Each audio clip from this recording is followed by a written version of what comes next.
Praise the Lord. Hallelujah. Hallelujah. Thank you, Jesus. Thank you, Jesus. Thank you, My dear Jesus. brothers and sisters, welcome to you all. And Merry Christmas to you all. And now we'll go and we'll start with a prayer concerning worry and fear. Susan, can you please start? Yes. Praise the Lord. Thank you, Jesus. Thank you, Jesus. Concerning worry and fear, I am the body of Christ. Satan, sickness, sin has no power over me and my family. For I overcome evil with good. I am of God, and I have overcome Satan. For greater is the Spirit of God that is in me than the sickness, evil spirit that is in the world. So I fear no evil, for thou art with me, Jesus. Your word and your spirit, they comfort me. I am far from oppression, depression, and fear does not come near me. No weapon formed against me shall prosper. For my righteousness is of the Lord Jesus. Whatsoever I do prospers, for I am like a tree planted by the rivers of water. I am delivered from the evils of this present world, for this is the will of God concerning me. No evil shall befall me, neither shall any plague or sickness come near my dwelling. For my God has given his angels charge over me, and they keep me in all my ways. And in my pathway there is God kind of life, and there is no destruction or death. I am a doer of the word of God, and I am blessed in my deeds. I am happy in these things which I do, because I am a doer of the word of God. I take the shield of faith, and I quench every fiery dart that the wicked one brings against me. Christ has redeemed me from the curse of the law. Therefore, I forbid any sickness or disease to come upon my body. Every disease, every germ, every virus that touches my body dies instantly in the name of Jesus. Every organ, every tissue of my body functions in the perfection to which God has created it to function, and I forbid any malfunction in my body in the name of Jesus. I am an overcomer, and I overcome by the blood of Jesus Christ, the Lamb, and the word of my testimony. I am submitted to God, and the devil flees from me, because I resist the devil and his empty promises in the name of Jesus. The word of God is forever settled in heaven.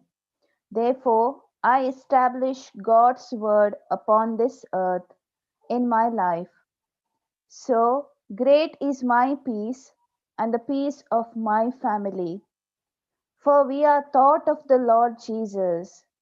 We are anointed and protected. We are blessed. We are wealthy. We are healthy. Nothing is missing. Nothing is broken in our life and in the lives of our family. Amen. Amen. Thank you, Jesus. Thank you, Praise Jesus. the Lord. Hallelujah. Praise Thank the you, Lord. Jesus. Hallelujah. Sister Jocelyn, Praise the Lord. Yes, brother. Merry Christmas. Praise the Lord. Welcome. Merry Christmas, brother. Merry Christmas, everyone. Thank you, Jesus. Thank you, Jesus. Praise God. Praise the Lord. Yes. Praise the Lord. Shall we start? Yes, sister, start. Yes. Yeah. Thank you, Jesus. Thank you, Father. Thank you, Holy Spirit. Lord, we thank you for this day. We thank you, Jesus, for your mercy. We thank you, Lord, for your unconditional love. for all the good things that you have done for us, Lord. Lord, help us that we grow spiritually mature, developing our faith, developing our patience, regardless of the situation. We remain constantly the same, Lord. Thank you, Abba Father, for taking complete control of this session.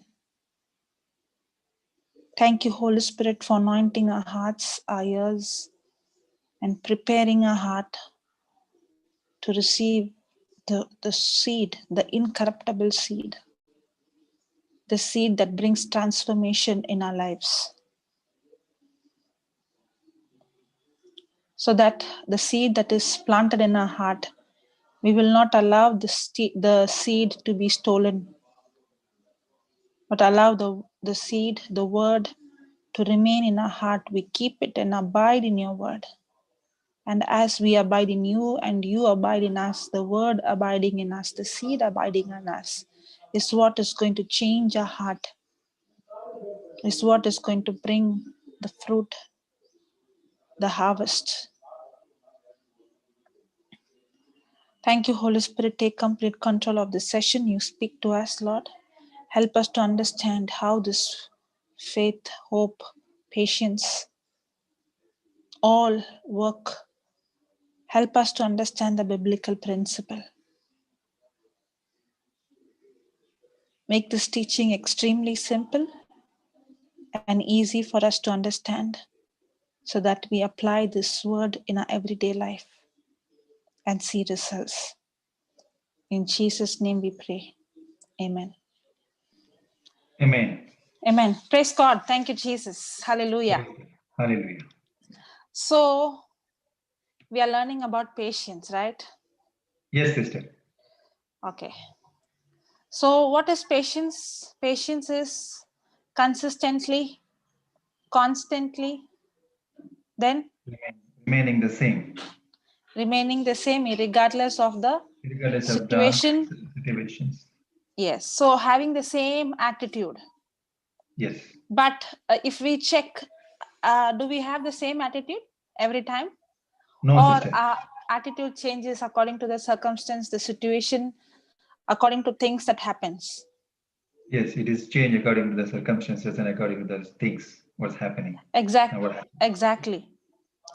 So how do we know who's a matured Christian? We know a matured Christian based on the patience, because patience is developed in a period of time. That's what we were learning in James chapter 1. Can we go back again to James chapter 1 from verse 2 onwards? Yes, sister. Praise God. Thank you, Jesus.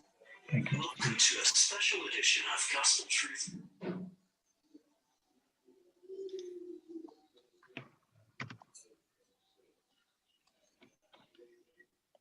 That's what we were learning in James chapter 1. Can we go back again to James chapter 1 from verse 2 onwards? Yes, sister. Yes.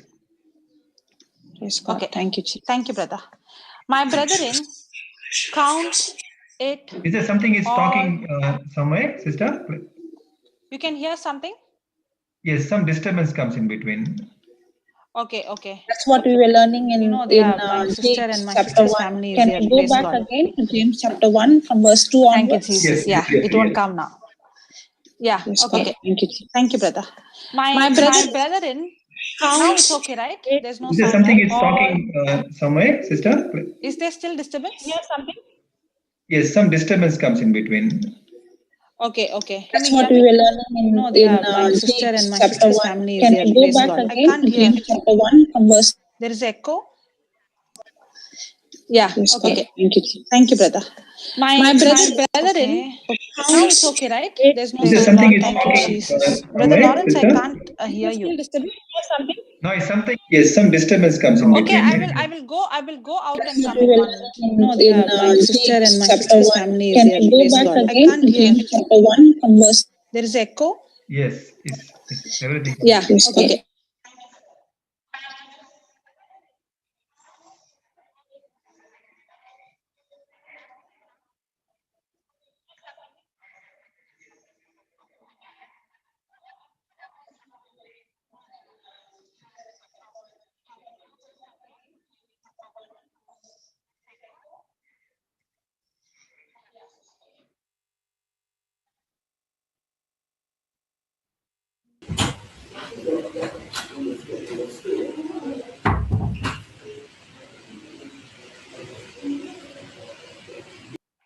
Praise the Lord.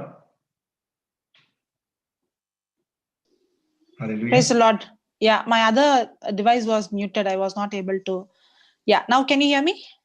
Yes, now it is clear, sister. Yes. It's clear, right? Okay. Thank you, Yes. Jesus. Praise God. Yeah. Thank you. Thank you, Jesus. Yeah, brother, you can put the scripture. Yes.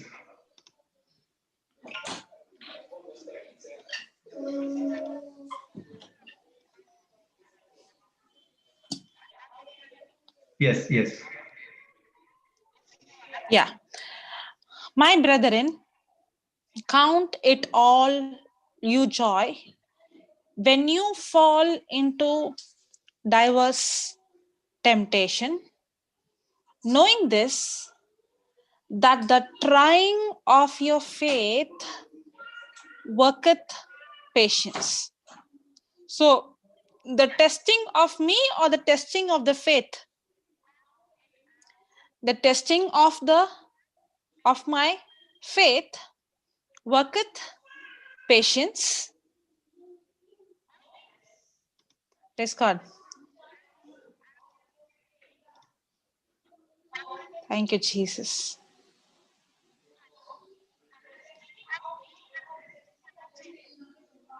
Praise the Lifting Lord. up the Thank you, faith. Jesus. What, brother?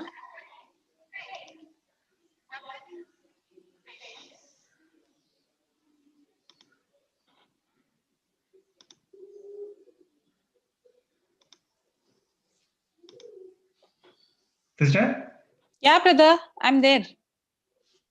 Yeah, something happened in between. Again, is everything is coming double way, I mean double time. So 2 times. Now is okay. Okay. Something went wrong. Now is all right. Now is okay. I'll share the scripture again. Okay, okay. Praise God. Thank you, Jesus. Hallelujah. I don't know what happens. Again, I'll go and I'll share again. Hallelujah. Hallelujah. Thank you, Jesus. Thank you, Yes. Jesus. Hallelujah.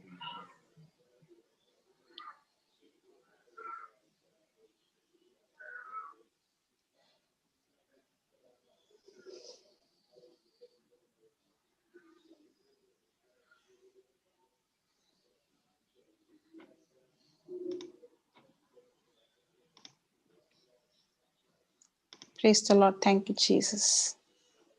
Praise you, Jesus.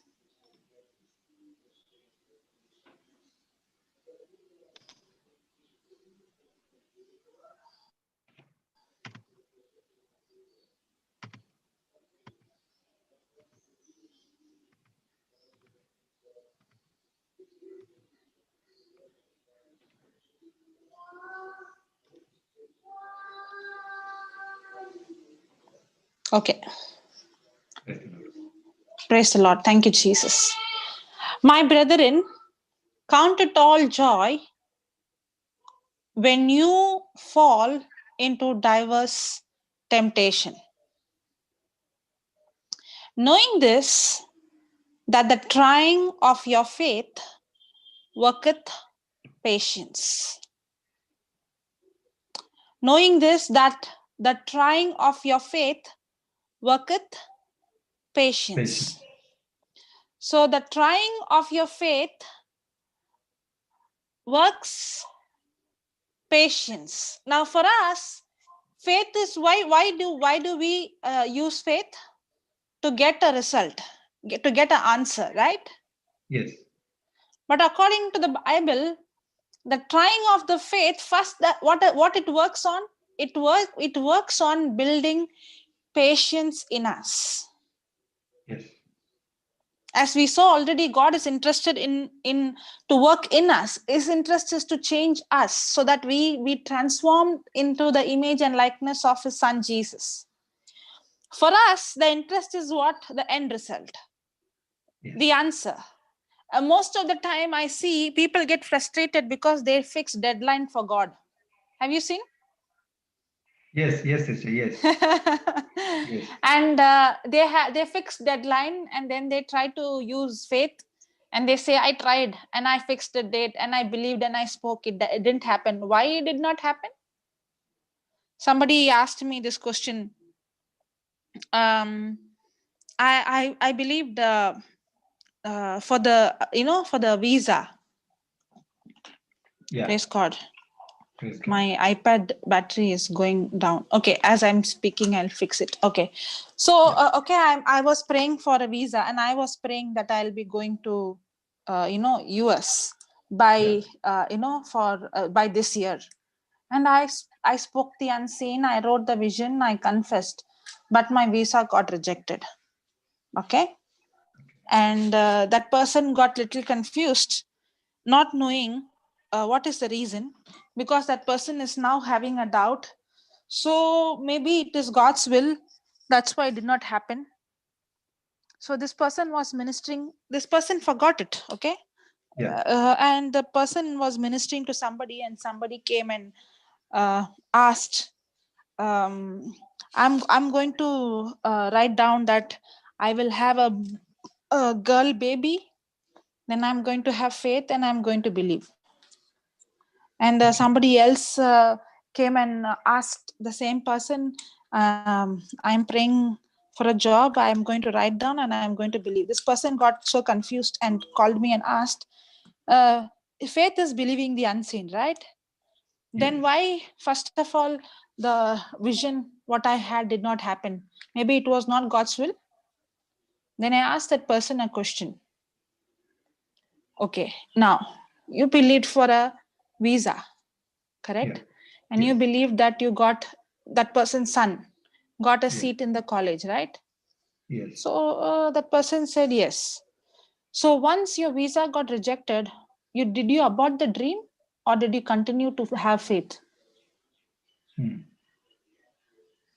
See, the problem is for us, if it doesn't happen the way that we want, then it has not happened.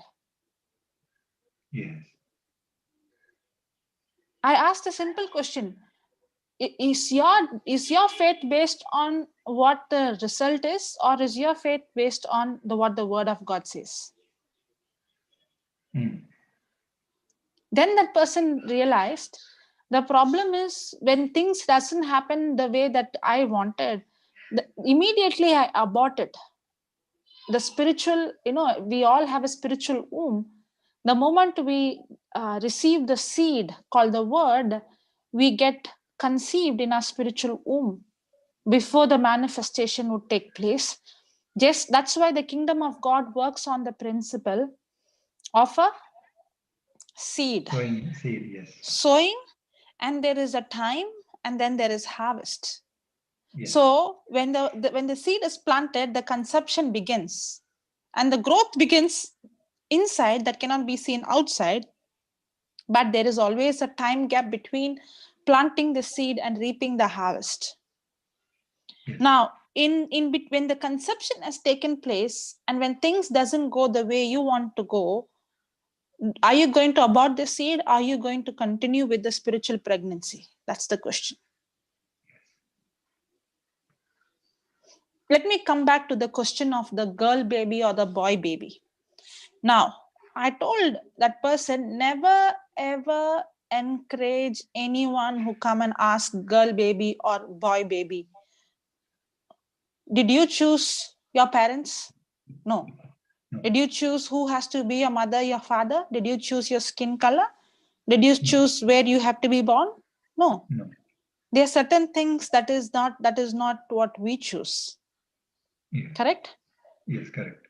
And when a mother is going to pray that I want a girl baby, okay, remember the day the conception took place, the first day, the gender is decided. Correct? Yes. when the gender is already decided, the gender is already boy or girl, and then after conception of boy, then you are believing for something else. Is, for example, the conception is already a boy, you don't know, and you're expecting for a boy. Now, will God go against this law? No.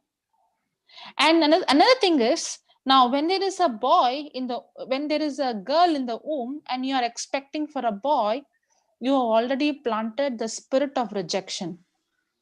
Yes. You started to reject that baby in the womb. Yes. And when the baby comes out, the baby is already coming out with the spirit of rejection. Yes. What is there? Whether it is boy, in the spirit there is no male or female. We are all same in the spirit. It is the physical body that goes to dust has the gender. That's why the Bible says there is no male or female in Christ. We are all one in Christ. Yes. Don't try to change the word according to your need. Don't try to use the word according to your own. The biggest, when we were small children, they asked this question: what do you want to be? Have they Yes. asked you, brother? Yes, sister, many times. That question was very irritating question for me when I was Yes. small. Very true. For you also? Yes, always. Very irritating question. The reason it was such an irritating question is everybody would say, I want to become a doctor, I want to become an engineer, I want to become this, that. And that question was so irritating because I did not know what I want to become. And especially when you go to a new class. And first of all, I did not have a hope of what is going to happen, how I'm going to pass this exam. And they're asking me what I'm going to become. Yes. And when people, and they would appreciate, students who give very good answers. And we were always put down for not giving a proper, not having a goal or not having an aim. But then, if you see, the question is wrong and the answer is also wrong.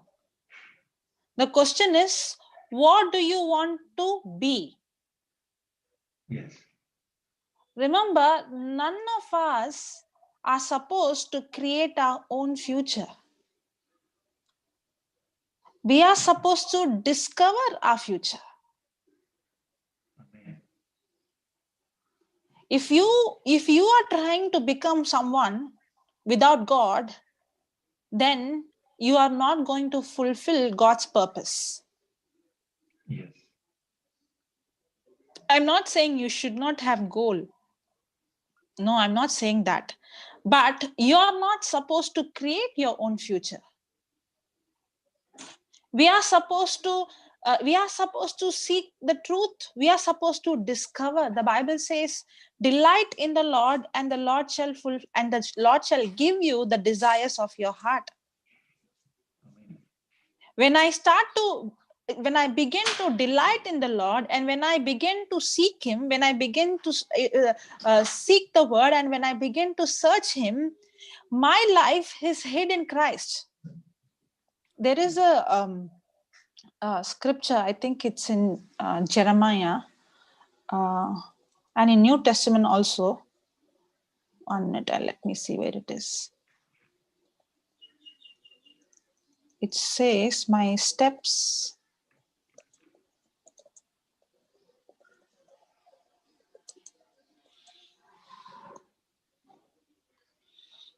Okay, it is in Psalms 119. It is in Jeremiah also. I'm not sure where it is. Okay, 119, 133. 119:33, Psalm. Yeah.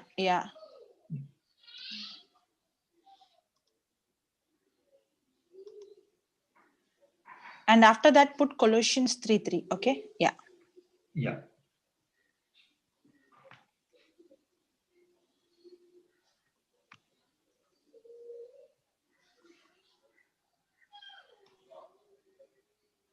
I don't know why I'm coming here. I'm supposed to teach on patience, but let the It's Holy okay. Spirit lead us. Yeah. Yes. Praise the Lord. Praise the Lord.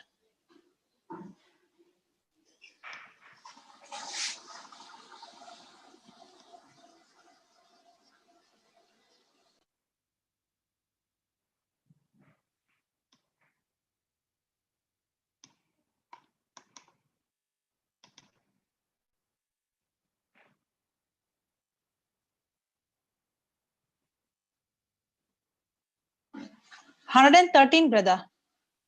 Oh, sorry. 113, okay. 133, sorry, 133. 133. Yeah, okay.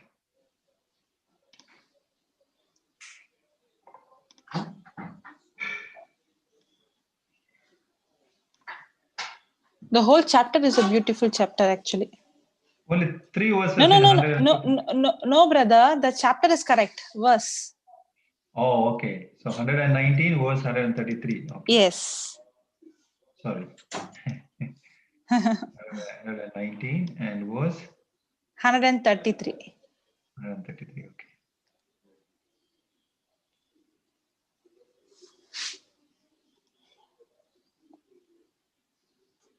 Okay. Order my steps in thine word. So, see, who's going to order my steps? What I have to do next? His word. Correct? Yes. So my steps, what I have to do next is not in me, but it is hidden in Christ. That's what Colossians 3:3 says. Put that, brother. Colossians 3:3. Yeah.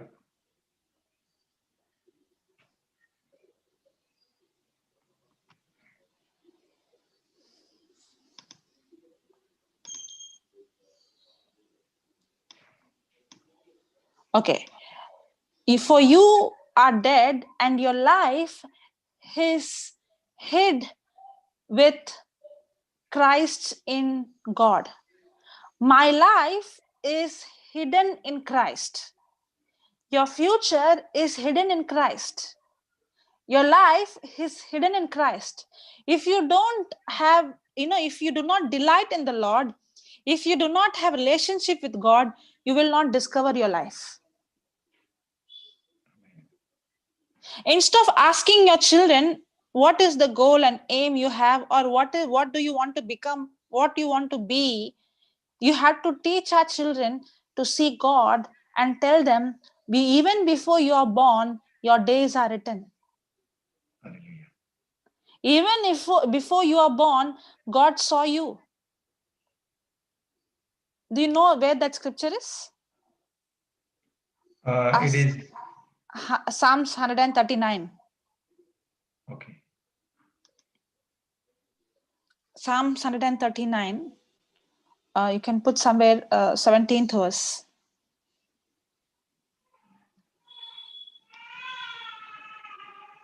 You can put different translations. Yes, sister. So the scripture makes it again and again very, very clear. Now, why I'm saying this is, are you creating your own future?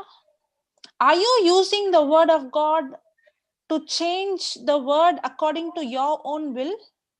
Are you trying to fulfill your desires using the word? Do we do that? But is my desire actually God's will?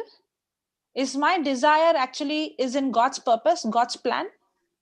Okay, from 14th verse. See this. I will praise thee, for I am fearfully and wonderfully made. Marvelous are thy works, and that my soul knoweth right well. So, how are we created? Fearfully Fearfully and wonderfully. and wonderfully. Marvelous are thy works, and that my soul knoweth right well. Now, see the next verse. My substance was not hid from thee. Can you put the other translations? Let's see what is the other words for substance. Yes. You can put compare. Yeah. Yes. My frame was not hidden from you. Okay. When I was made in secret, intricately woven in the depths of the earth. Okay. Then my frame, my substance,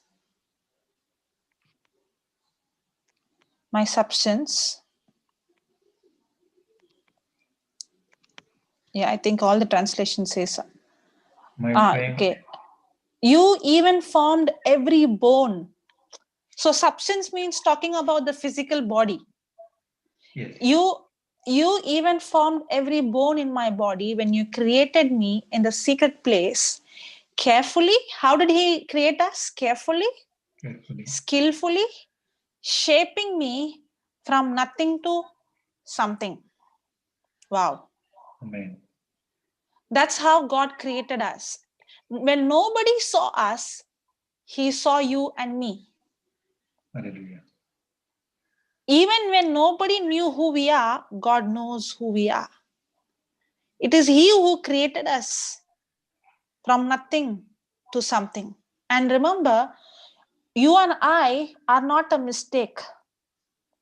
You and I are created for a purpose. Hallelujah. You and I have an assignment. Are you going to have your own assignment and going to use the scriptures to fulfill your assignment? Or are we going to discover God's assignment for us? That's the question. Amen. I can use the scriptures and I can get my prayers answered, but that doesn't mean I am doing things according to God's purpose in my life. For example, if Jesus would have come to this earth and if he would have never gone to the cross, what would have happened? No salvation. No salvation. He would have healed people. He would have done miracles. He would have done so many things. But what is the use if he is not going to fulfill God's purpose? I remember Papa sharing this testimony once. He said, I got job in Dubai and everybody was sad. Now he said, what is wrong? I can use the scriptures to get my job. I prayed the scripture. I confessed this scripture. I confessed this scripture. I prayed. I confessed. I got the job. You got the job. But that doesn't mean that you are discovered God's purpose. You're in the center of God's will. No. Many a time we wanted to use the word like a supermarket to go and buy things. That's why I get many prayer requests. Can you tell me for this problem what scripture? For this problem what scripture? It's like going to a grocery and saying I want this, I want this, I want that. Okay, now I have this problem. Okay, give me an agreement prayer. I want this problem. You give me this agreement prayer. I have the sickness. Give me. And when I get like that messages, I feel that person has missed. Or the person has missed. Your entire life is going to run on agreement prayer and just confessing this scripture for this problem. There is much more than that. If you actually really have a relationship, you will come to a point that you want nothing. That's exactly what James talks about. Put that, brother, Psalms 113. I did not finish that yet. 139. We saw 15th verse, right? 14th and 15th. Okay. Yes. See the 16th verse. Thine eyes did see my substance. Thine eyes means he has seen me. Yet being unperfect means even when I was not created, even when the form did not come, even when my eyes was not formed, my legs were not formed, my body was not formed, God saw me. His eyes saw me already. Not only saw me, he did not only see before my eyes, my legs, my ears, my body was created. He did not even see me, and in thine book, all my members were written. He also wrote all the days of my life. In his book, which in continuance and fashion, what is that? I don't know how to pronounce that. Which in, somebody can help me. Continence. Am I pronouncing it right? Were fashioned when as yet there were none of them. Okay, we can compare it with other translation.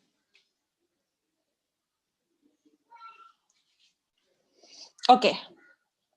Your eyes saw my unformed substance. In your book were written, every one of them, the days that were formed for me, and formed for me, when as yet there were none of them. You know, the days that were formed for me is written. Okay, you saw who you created. You saw who you created me before. Praise God. Thank you, Holy Spirit. You saw who you created me to be before I became me. Okay, you saw who you created me to be before I became me. Before I would ever seen the light of the day, the number of days you planned for me were already recorded in your book. All my days and your days is already recorded in his books. Do you know that? Yes. Our whole history, even before we were formed, was written. But now remember, not necessarily everything that is written about me. The Bible very clearly says that I am wonderfully and I am beautifully made. Okay, the Bible very clearly says even before I was born, all the days of my life is written. Every plan that God has for me is already written, is recorded in his book. Every day in your life, the Lord has written in his book, but not necessary that what he has written has to come into my life, because without my cooperation, God's purpose will not manifest in my life. Amen. Yes. But do we have the mindset that God already has a purpose, or are we trying to create our own future?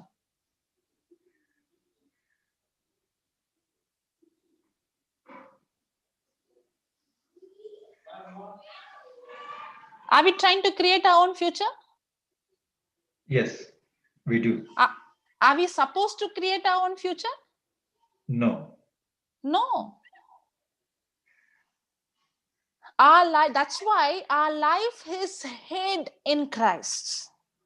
It is hidden in Christ. It is already written. God already has a plan. God has already, you are born in this place, in this family, in this year, in this time, in this culture, with these gifts and with these talents for an assignment. How will I discover my assignment? First, I have to seek him, his kingdom, his righteousness. But we are seeking for a job, we are seeking for money, we are seeking for a spouse, we are seeking for a family, we are seeking for so many other things, and leaving the main thing. And then we want all the other, the Bible says seek you his kingdom and his righteousness, and all other things will be added. All that other things added, no, we are spending time in the other things. Yes. And we are wasting our energy in the other things, which confession, which scripture, even the scriptures, it is not to seek him, but to seek the other things.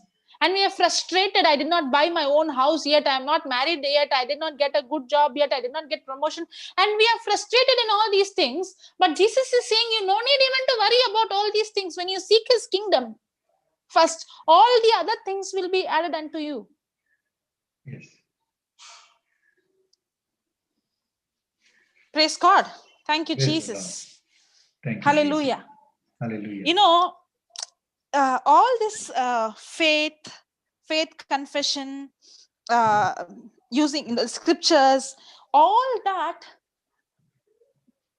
how to say, when you discover God's purpose, when you know what God's calling in your life, and when you are walking according to the word, now when anything comes contradicting to God's will in your life, that's the time you use the scripture, you use your authority, you use faith.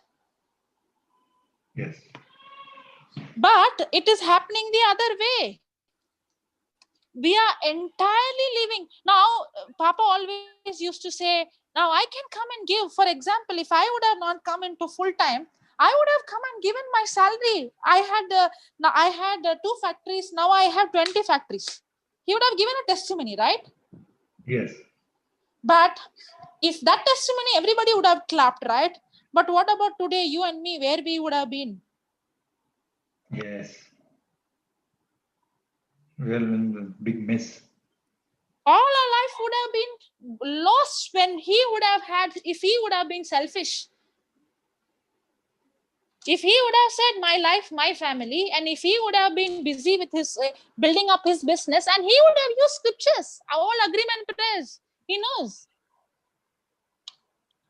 He would have used everything and he would have been successful. But that doesn't mean that he discovered God's purpose. That's not true success. Success is not that you achieved something or you got the job that you desire. You got the you got everything in the physical that you desire. No.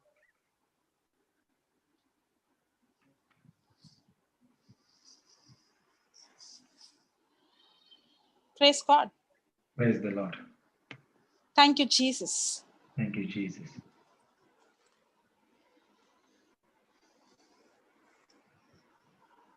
That's the question today. You should ask yourself.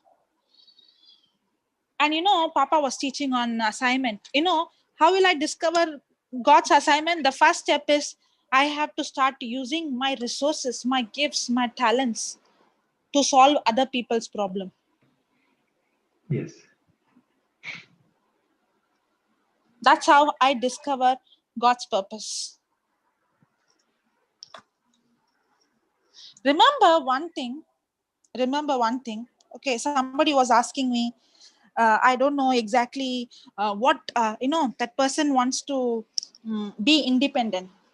That person is a housewife. That person wants to be an independent. The person wants to get into some business or get into something and do something. The person was saying, I want to go into this class. I want to go and do this. I only asked one question to that person. Are you going to create your own future? Or you want to discover God's purpose? And that person asked, and that person said, no, I want to discover. If you want to discover, start using the resources you have right now in your hand. Yes. Start using the resources right now, whatever it might be. If you learned something, go and give it to somebody. If you have money, go and give it to somebody. If you have understanding, go and give the understanding to someone. If whatever you have, if you have learned something, go and teach to someone. And I tell you, as you go out with faith, that's when your gift will start to grow. Now somebody wants to go and reach out, okay? Somebody wants to be a teacher. Brother Lawrence, I'll ask you. Yes, sister. Before you started to teach, okay, did you think that you could ever teach? No, sister. Now, in the beginning, when you started, did you feel like I don't know how to teach at all? Yes, I did. And you felt like, how am I going to answer people's questions? Yes. But when you started to teach, the teaching what you did the first day and the teaching what you are doing today, is it the same? No, sister, no, it's not the same. Did that gift started to develop? Yes. It's the same way. The skills and the gifts God has in you will start to develop only when you start to give it out. Amen. Yes. The problem is we are waiting for one day to come when I'll become perfect and I'll step out. It doesn't work like that. You don't wait for one day. You do it right now. Amen. Yes. You go out, you don't wait that I have to learn so much, I have to become a scholar, I have to become an expert. No.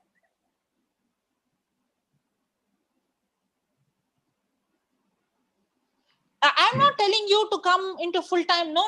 I'm not telling that. I'm telling, I don't know what is your calling, may not be my calling. Everybody's calling is different. Yes. I remember, you might know. Do you know Brother Linton? Have you heard about Brother Linton? Yes, yes, I know him. Yes.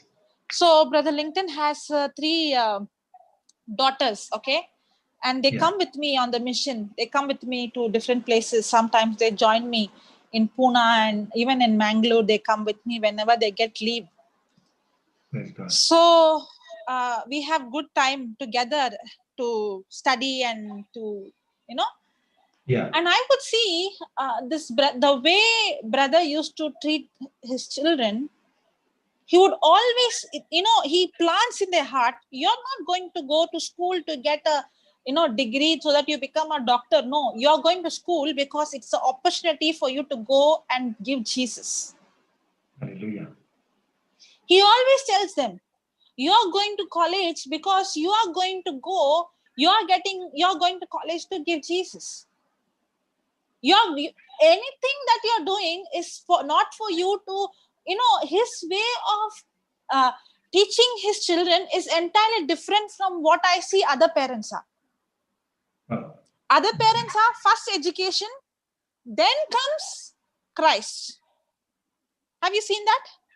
Yes, sister. First you have to get good marks, then you have to get good you have to get that good what group, or you have to become so and so in a good college and all.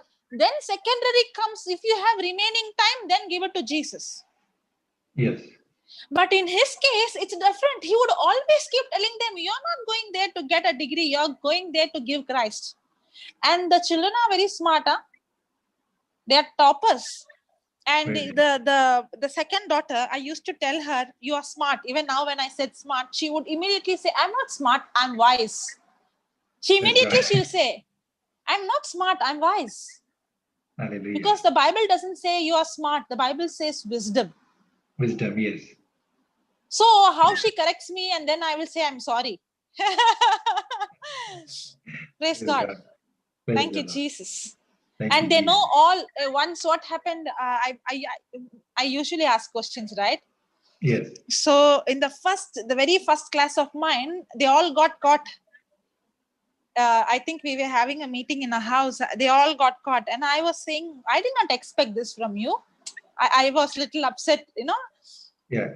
The whole night they studied.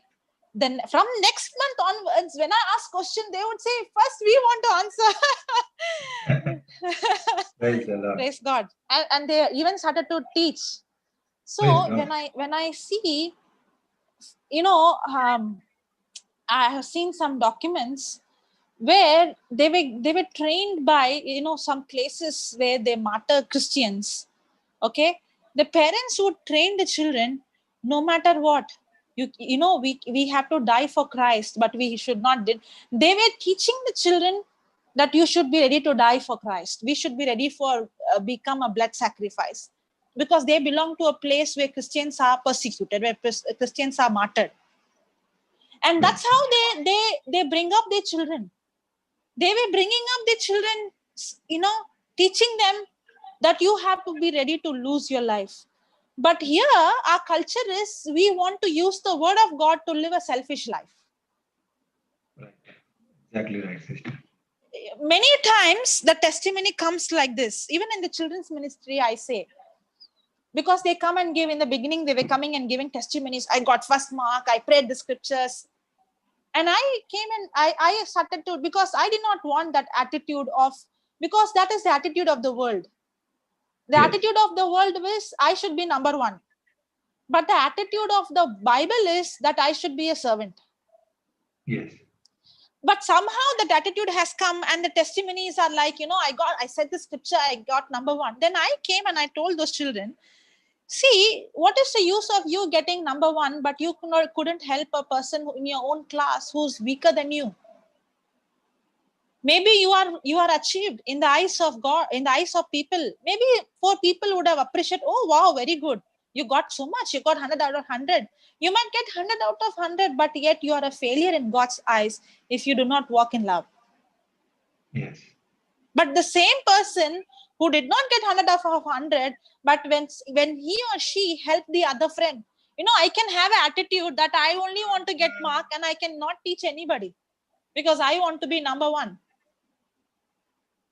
But at the same time, I can be a student who want even other children to be like me.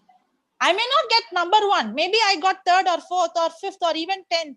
But because of my selflessness, at least I helped 4 or 5 students in my class who were failing now to get good marks. Now, maybe my mother or my teacher might say, oh, last year you got 3rd rank and this month you got 10th rank, and they might not accept me. But in the eyes of God, I passed. Yes. We see, the problem is we started to adapt the lifestyle of this world. We started to call success the way the world calls success. Thank God, God did not call Joseph successful when he became a governor. God called him Joseph. The Lord was with Joseph, and Joseph is a successful man when he was a slave.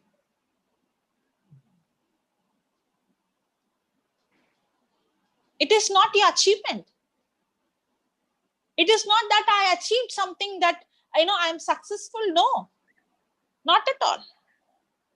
I can have a meeting and 10,000 people can come. I can have a big crowd. Do you mean that my ministry is successful because I had 10,000 people? I'm preaching for 10,000 people? Absolutely not. I have been to crowd. I have been to retreat centers where, the crowd would come 4,000, 5,000. But I did not see success. You know why? Because I was only given 40 minutes there in 1 month. In that 40 minutes, only I could do some healing. And all that brought us, oh, that girl is powerful. But they were depending on me, because in that 40 minutes, I couldn't teach anything. That did not transform anybody's life.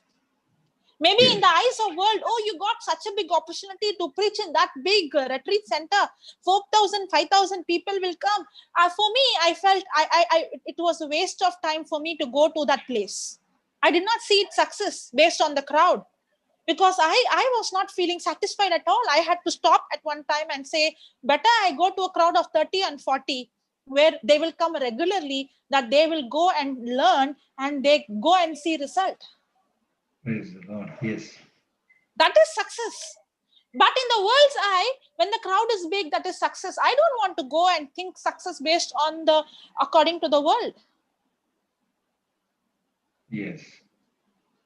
The word of God is not just for you to achieve your targets. The word of God is not just for you to get a job. The word of God is not for you just to get a money. The word of God is not just for you to get your promotion. The word of God is not just for you to get a healing. It's not a supermarket for you to go and get things, whatever you don't have. No. It's much more than that. It's a relationship. Praise the Lord. Yes. Agree. Amen. And in this relationship, it is not you seeking things of the physical.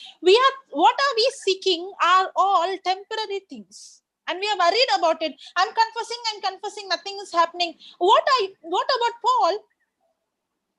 Was he worried? I'm not healed, I'm like this, I'm like that? Or he's saying the affliction that I go through is light affliction? Tell me which disciple was praying for a bungalow and was in depression? Which disciple was praying for their marriage and they were in depression? No which disciple was praying for a promotion in the job and depression? No one. I always tell Papa, why is that when we see in the Bible, the testimonies are all different? It is all about how they were martyred, how they killed, how they selfless, how they left everything, how they were in the prison, how they were beaten and how they were persecuted. And why is our testimonies all about how much I got? I always ask him, why are we not like the early Christians? Why is our Christianity very different? Why is our prayers different? Why is our confession different? When are we going to stop asking all these things and be like the early Christians, selfless? If we see such miracles in the early Christians, if we see signs, wonders happening, you go and check their lifestyle. It's not about having how many scriptures I know. They did not have, in fact, to tell you the truth, they did not have the Bible. They did not have the internet. They did not have the YouTube. They did not have the translations. They did not have all that we have. But they had much more manifestations. What they were seeking, their focus was not at all in this present world. Their focus was eternity. Their focus was souls. Their focus was selfless. There was nothing that, do you think they were praying? They were writing a vision of a house, a job, a healing, nothing. Their vision was all about, I should die and Christ should live through me. Hallelujah. Amen. They Yes. didn't even think about all those material things like us. Yes. Praise God. I truly tell you, I don't know why I came here. Praise God. Praise the Lord. It's very important, sister. Whatever you said, it is a practical things happening now in the society, and that's what even we Yes. train. Even for myself, we train our children like that. You have to be number one always. You have to be top scorer, and you have to be leader, and this and that. But we have forgotten that the very role that why He sent us to this world. Yes. Yes. Praise It the is Lord. actually God's way of success is very, very different. God calls a person successful is very different. A person who discovers God's purpose and fulfills God's purpose is a successful person. Amen. Hallelujah. Yes. Now, that success can mean it not necessarily will be success in the eyes of the world. Yes. No, it is not. Yes. I can be a nurse in the hospital, okay? And God Yes. would have put me there, and God wanted me to be a nurse to bring me to people into Christ. And when I am doing that job and bringing people into Christ, that's exactly where I am a successful person. Praise the Lord. Yes. Nobody would have seen me. Maybe God has put you in a daycare or in a place to serve the elderly people, but God, exactly, you're not doing as a job because you have a passion. I know one auntie who's very close, like a mother to me. Her deep passion is to take care of the elderly. I told her, auntie, that is God's calling for you. You can become a businesswoman. What about Mother Teresa? If she would have become a businesswoman, the world will clap and say successful. But in the eyes of God, she failed. Yes. Mother Teresa's calling is to serve the poor. And I told that auntie, that's God's calling. Not everybody will have the passion to go and take care of the elders. Now, that calling to fulfill, you cannot do it by your own strength. But you have to seek Him first, and you have to spend time with the Word, and you have to start using the resources. And she has already started her ministry in the slums. Hallelujah. Praise God. Hallelujah. Thank you, Praise Jesus. Thank you, Jesus. Okay, somebody has written, thank you, sister. Someone called me and asked me why there is no manifestation in my life, no testimonies. And I got a bit confused. She asked me to write a vision statement. So thank you for this teaching. Praise God. Thank you, Jesus. Praise the Lord. Yes. Because we create our own future and we want the word of God, we use the word of God to fulfill our plans. But it should be the other way. When I discover God's purpose, now when I know this is God's purpose, now I have to be conceived with that.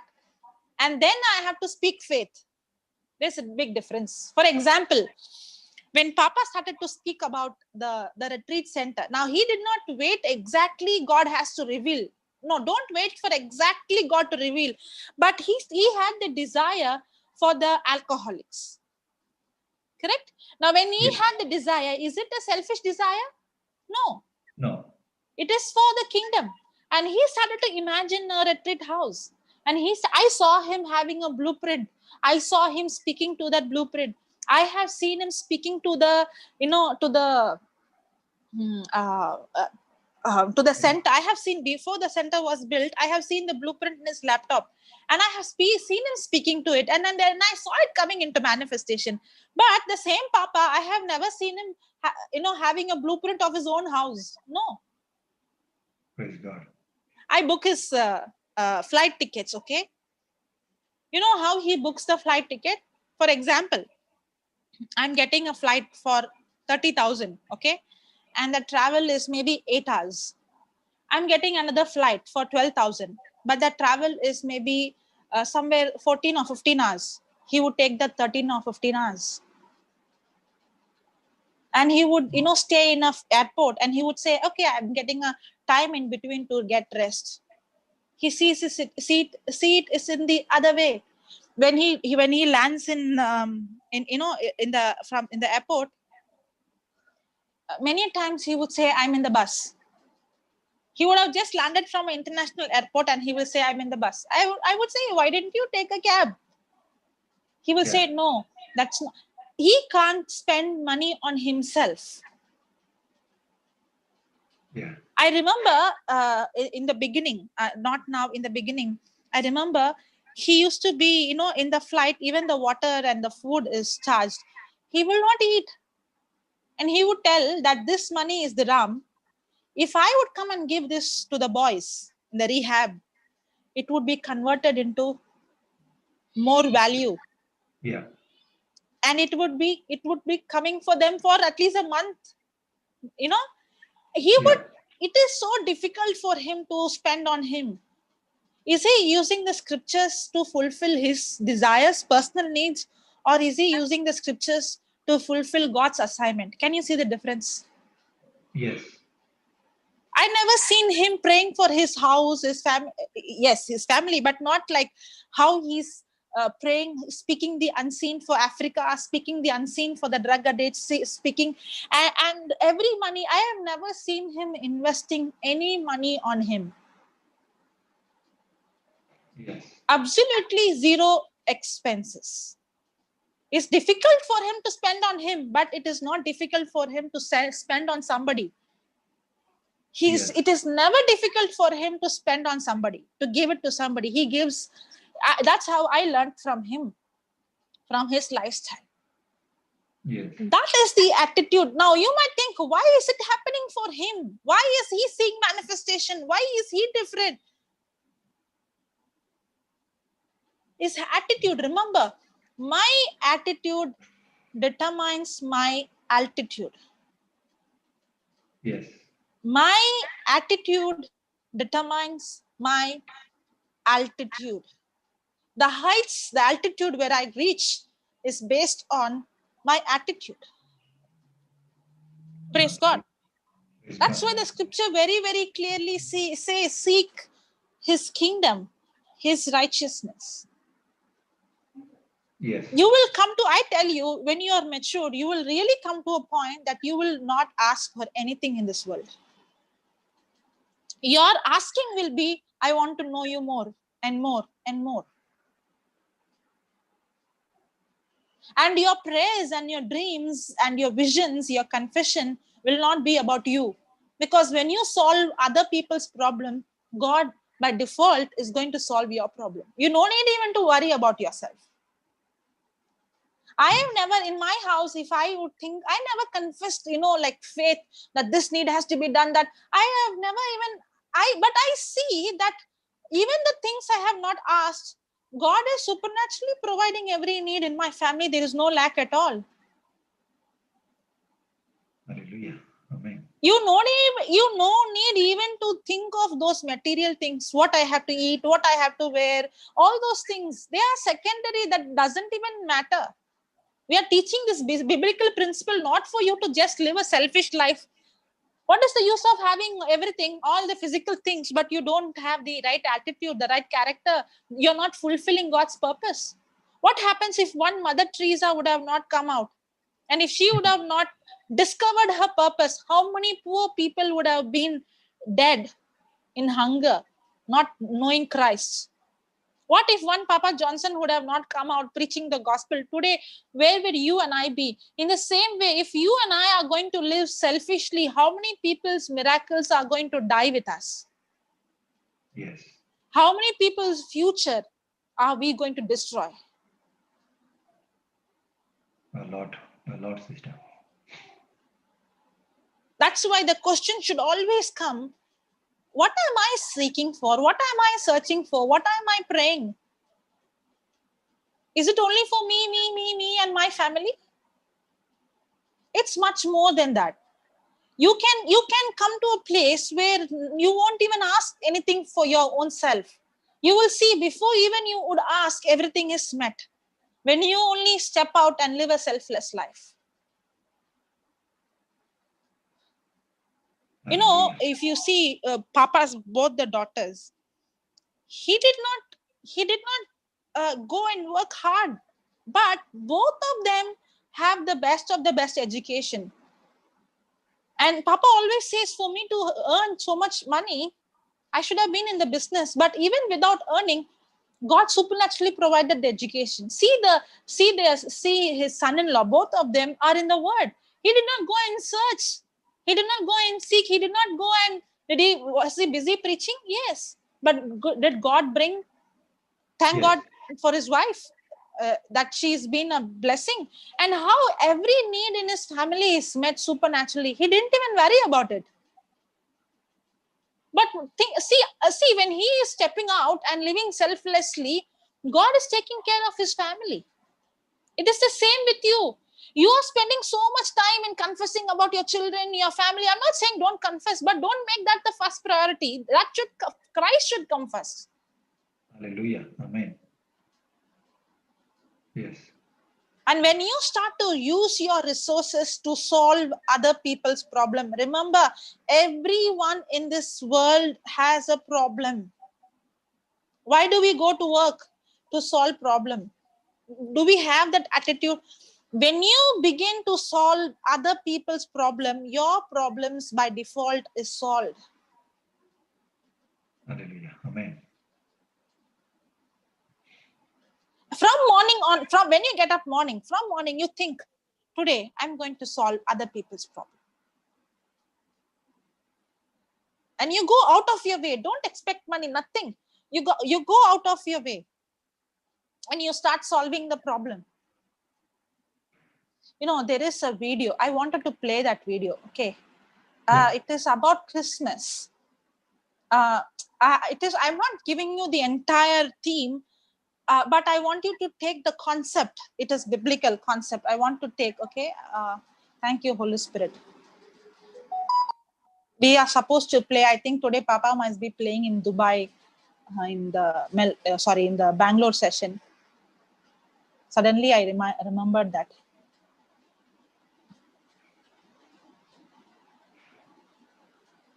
Is that we played yesterday one in Konkani studies? Christmas? Yes, Christmas Christmas one, yes. tree? Yes, okay. yes. Okay. Do you want me to play? Yes, we can play, sister, because I can ask people who were there yesterday in a Konkani study. If it is like all the people were there in Konkani, no need. If it is not, then we can play. So how many were there yesterday? How many people you saw that video? Have you seen that video about the Christmas tree? So please put your votes. So if it is not, we'll play again because it is a 19 minutes video. Oh yeah, it's a big video, correct. Yes. I can share the video maybe with Brother Lawrence. Yes, you can put the link on so that everyone can go back and they can watch. There is no link, brother. It's a video clip. Yeah, I did not see the timing. I got it. I'll put it on. I'll put the link on. Yeah, you got the link? Okay. Yes, I got the link. Yeah, I'll put it on. I'll put it on YouTube and I'll put it on Zoom both. Yes. Okay. Thank you, Jesus. Praise God. So I will just give the gist here. The video goes like this. The father is trying to sell the Christmas trees for the Christmas. Okay. And the father is not able to sell. And the father is telling the daughter, if we don't sell today, there is not going to be any more value of the Christmas trees. Okay. Yeah. So the father is trying to sell, because if the father is not going to sell, then the father is not going to can't pay the bill, rent. The father cannot pay, buy for his daughter for Christmas. The father has no money even to buy food to eat. So the father has to sell, and he couldn't sell anything. And that's the time the daughter says, Dad, don't worry, it will work out. And then the daughter remembers what the mother used to say. Christmas is not about receiving, it is about giving. When the father said that, if mother was there, she will tell us what to do. Exactly. That's what mother would say. Christmas is not about receiving, but giving. Why don't we give out all the trees as a gift? It is, even though they did not speak any scripture in that video, it is biblical. Yes. Always use your resources to solve other people's problem. Always use what you have in your hand to give it to others. Remember, what you have in your hand, if it is not enough for you, it's not a harvest, it's a seed. Now, what is the difference between a harvest and a seed?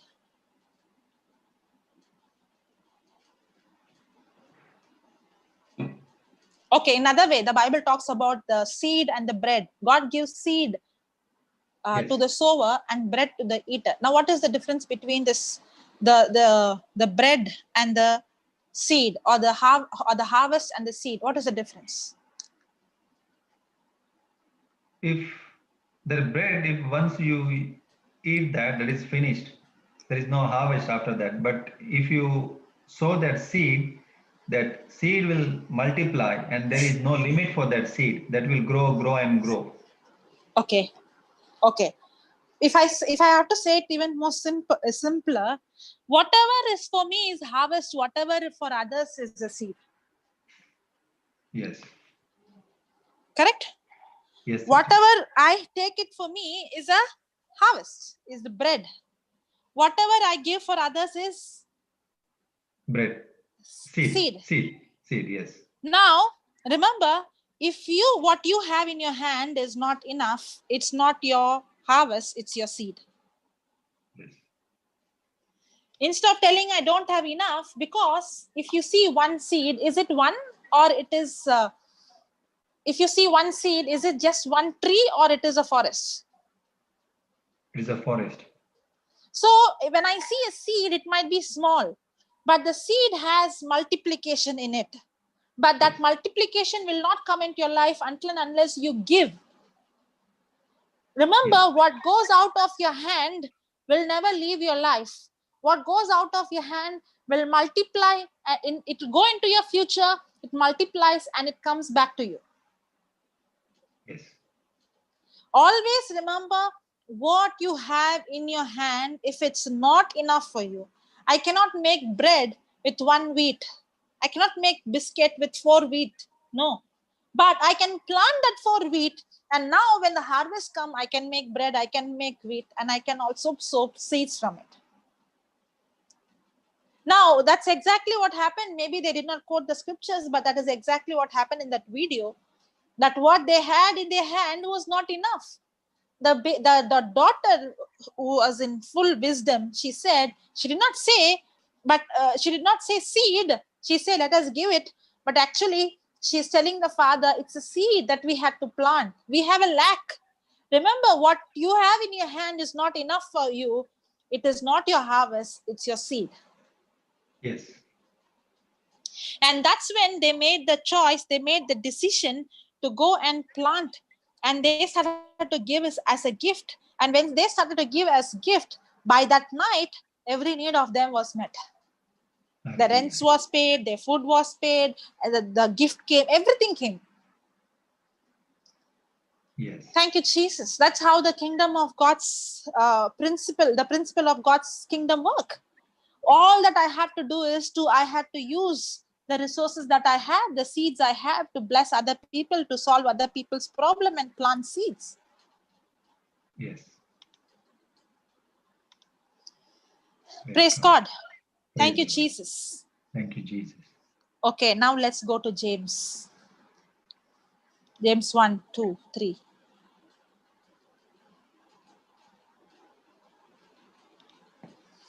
Okay. James.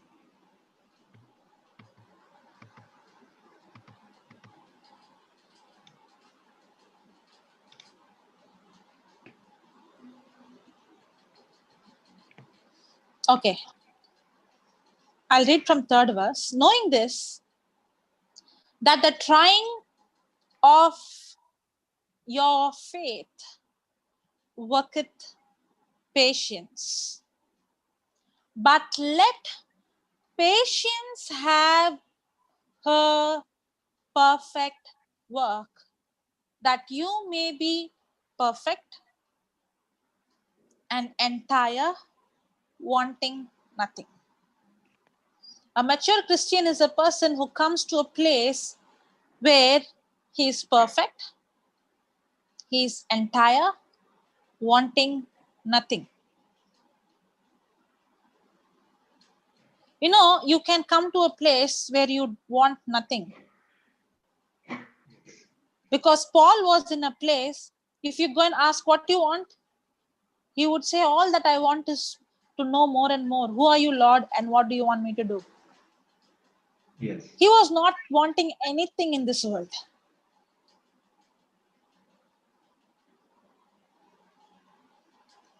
That's exactly what happens when you start planting the seed, the word in your heart.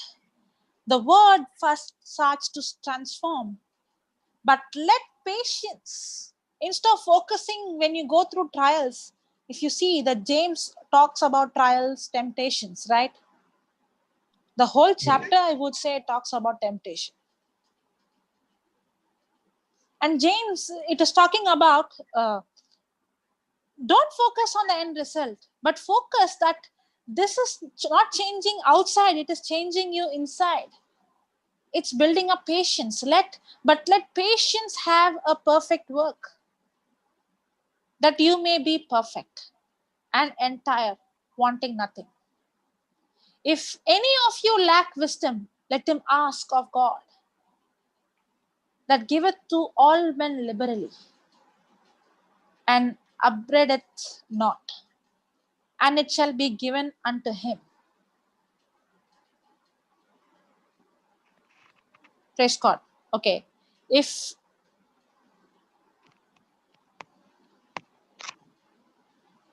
TPT, okay. And if anyone longs to be wise, ask God for wisdom, and he will give it. He won't see your lack of wisdom as an opportunity to scold you over your failure, but he will overwhelm you, your failure, with his generous grace. To tell another way, I will put it another way. It is a Proverbs. Every problem is a wisdom problem. Every problem is a wisdom problem. Wisdom problem. That's why when we go to places and we see sick people, they are praying for them to be healed, but there is no healing. Actually, what they wanted is not healing, they wanted is wisdom. Because the healing is already done. But they need the wisdom how to get the healing, how to see it manifests. It's not that God did not give. God already gave. But the problem is we are lacking in wisdom, because every problem, remember, every problem is a wisdom problem. And the Lord is saying, we have to first seek for wisdom. We have to first seek for understanding. That should be a top priority.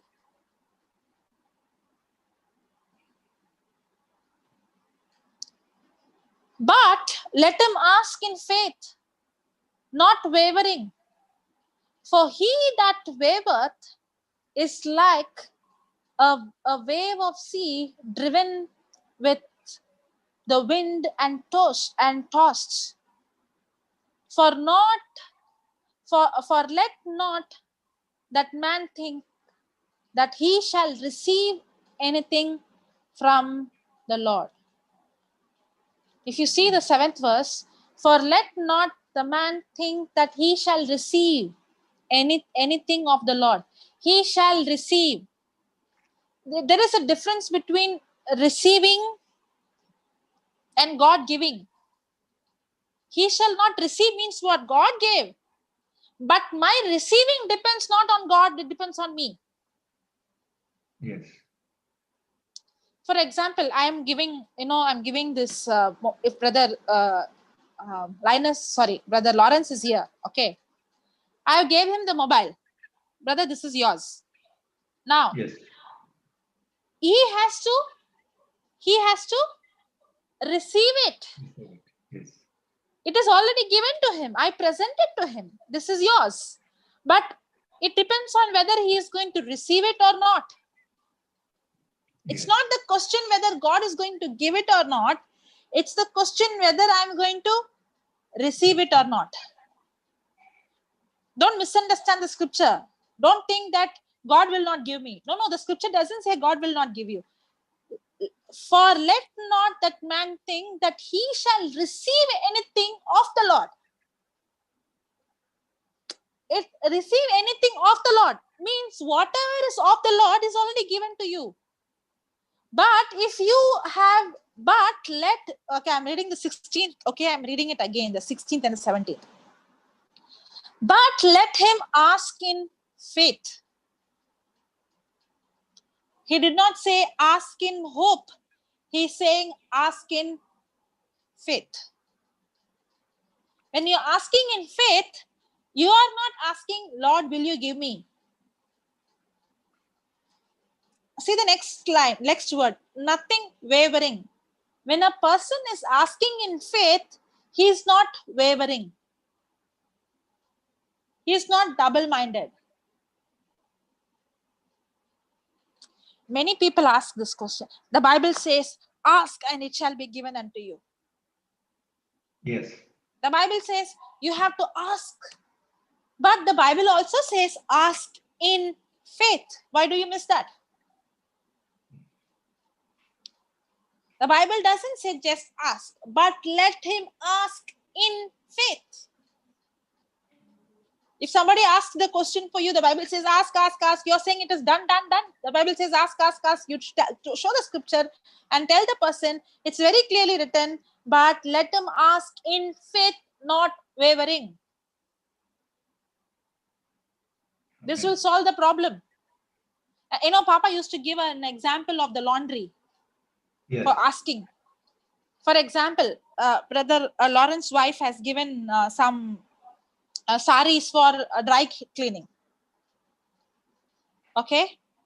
And then the next day, his wife is giving the receipt and telling him to go and collect the sari while coming from work.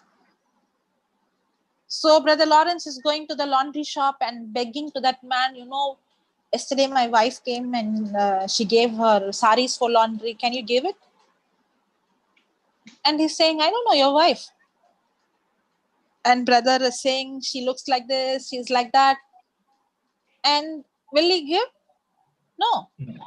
And Brother Lawrence falls at his feet and begs and cries. Will he give? No. And comes another person to the same shop. He doesn't even speak anything. He removes the receipt, gives the receipt. And he tells, he demands. And he gets, and he goes. Is there a difference? Yes. There's a big difference. When you have a receipt, you don't beg. Because when you have a receipt, you know what you already paid it and what is in the receipt is yours. Yes. You don't need to beg. The same way, when you had the right scripture, the receipt, God has already promised. Now, faith comes how? By hearing and hearing by the word of God. When I have the scripture, I have the receipt. And when I have the receipt, my prayers, my asking is not wavering. My asking is in faith. Amen. That's why, but let him ask in faith, not wavering, because I know I'm not begging, because I'm not wavering, because I'm sure what is in the receipt, by the stripes and wounds of Jesus I'm healed, it belongs to me. But the one who's wavering, for he that wavereth is like a wave of the sea driven by the wind and tossed. For let not that man think, that he shall receive anything from God. Now, this is so beautiful. When I am in faith and I ask in faith without wavering, I'm going to receive what is already given to me. Yes. But when I'm wavering, I have put a block. I became a black conductor. I have put, if you open the tap, the water comes, right? Yes. Now, where is the water? The water is in the tank. Yes. But if I don't open the tap, will the water come? No. If I pray, will the water come? No. I have to open the tap. Yes. In the same way, when my praying is in faith, not wavering, I'm opening the tap and receiving what is already in the tank, in the water tank. Yes. But when I'm asking in doubt, even though God has given, I am not receiving what is of God already given to me. Yes. Don't misunderstand the 7th verse, because many people misunderstand the 7th verse thinking God will not give a person who doesn't have faith. It doesn't say like that. You are not going to receive what is of the Lord, which is already given to you. It doesn't depend on God. It depends on you. Are you double-minded? That's why the 8th verse says, a double-minded man is unstable in all his ways. A double-minded man is unstable in all his ways. Can you see this chapter James, this book of James, chapter 1? Can you see each verse has so much? Yes, a lot. You can go and, I'm only giving you a gist. I know there is much more. You can go and study each verse. Praise God. Praise Thank the you, Lord. Jesus. Thank you. Hallelujah. Hallelujah. Okay, again put that 6th verse. Okay, I want you to see that word wavering. But let him ask in faith, nothing wavering. Now remember, we are studying about patience in the previous verses, right? Yes. Faith is tested so that patience will have a complete work. So when patience have its complete work in you, then you become matured, wanting nothing. Correct? Yes. Now, when there is faith, but when I'm wavering, that means I am impatient.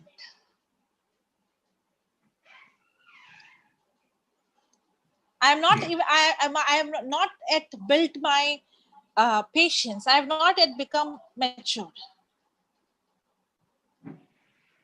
And when I become matured is when I come to a place where I am perfect and I am lacking nothing.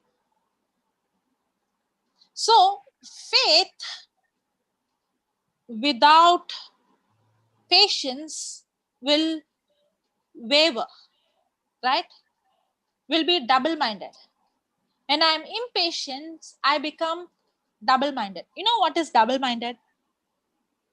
Double-minded means my spirit mind says that I am, in my spirit mind it says I am healed. My soul mind says the symptoms. So in my spirit mind and my soul mind doesn't agree, I am double-minded. That's when I close the valve tight.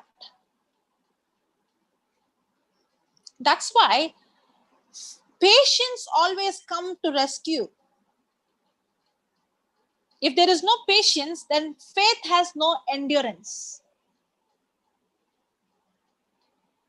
Yes. Okay, now let's go and study little more about faith. Okay, so Yeah. then we will understand patience. Now remember, we already learned patience without faith has no substance. Patience without faith has no substance. Now when you hear the word patience, the world has, see, for everything we have the meaning of the world. Yes. Correct? We understand everything. Patience means, I told the Konkani word, no, Susehat. Let Yes, it happen. Susegat. What is happening? Susegat, yes. Yes. That's the right word, right? Yes. So let what happen, I don't care. It's like in Hindi, That- bindas. Binda. Yeah. Yes. But that is not biblical patience. Biblical patience is not saying what happened, let it happen. Whatever may happen, let it come. If people are dying, let them die. No, if people are dying, you and I are not supposed to keep quiet. If people are suffering, you and I are not supposed to keep quiet. We have to do something. You have to go out and you have to use what God has given you. Yes. You can't be, see, that's why patience will never work without faith. Anybody is having patience but don't have the word, there is no productivity. Because faith is what provides the substance. What provides substance? Faith provides the substance. Okay, can you put Hebrews chapter 11 verse 1? Yes. What's the time? 7:30 here.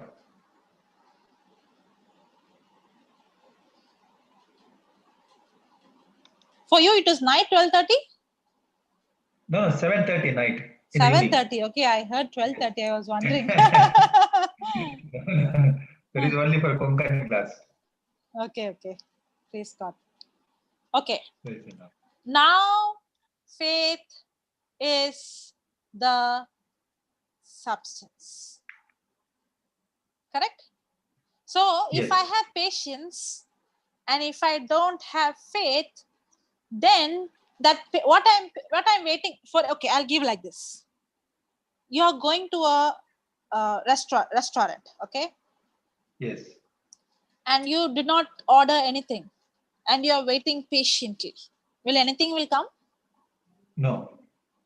That's exactly what happens if you're patiently waiting, but you have not planted the seed. If you don't have the promise. Oh, hallelujah. Okay. Now you understood? Yes. Because without the word, your waiting will not bring any fruit. Yes. Just like how a person going to a restaurant and not ordering for anything, but waiting for something to come, nothing will come. You have to place an order. In the same way, a person who has placed the order, is he worried or he knew what his order will come? He knew what he ordered is gonna come. When he placed the order, is he going and checking in the kitchen? No. Is he bothered? No. Will he think, will he cook or not? No. That's exactly what happens when I place the order. That is when I have the scripture and when I speak it out, believing in my heart, that is faith. And once I place the order, then comes the time of waiting, that is called patience. Hallelujah. Praise God. So Praise the Lord. without placing the order, I cannot wait. Nothing will happen. Without faith, patience won't work. Because faith is what is the substance. Now, faith is the substance of things hoped for. Now, faith and hope is not the same. Now, what is hope?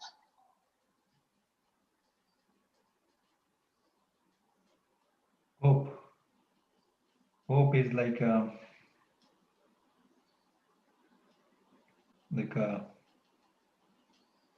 container. Okay. Hope is like a container. The mold. Words are Like a mold. containers. The Yes. mold. Okay. Then, what is hope? It's substance is a raw material. Is that right, sister? Hope. Faith is the substance. Yeah, faith is substance. Yes. Hope. Yeah, Sister Crystal, you're right. Hope is the vision. Hope is an imagination. Yes. Remember, hope is imagination. Hope is desire. Hope is an expectation. Okay. Now, I'm hoping to build a house. What is that? an expectation. Yes. I hope I'll get this job. Expectation. Most of our prayers are, people, when you go and ask, do you have faith? They say, yes, I have faith. Will Jesus heal you? Yes, he will heal me. They said they had faith, but the answer shows they don't have faith, they have hope. Hope. Correct? Yes.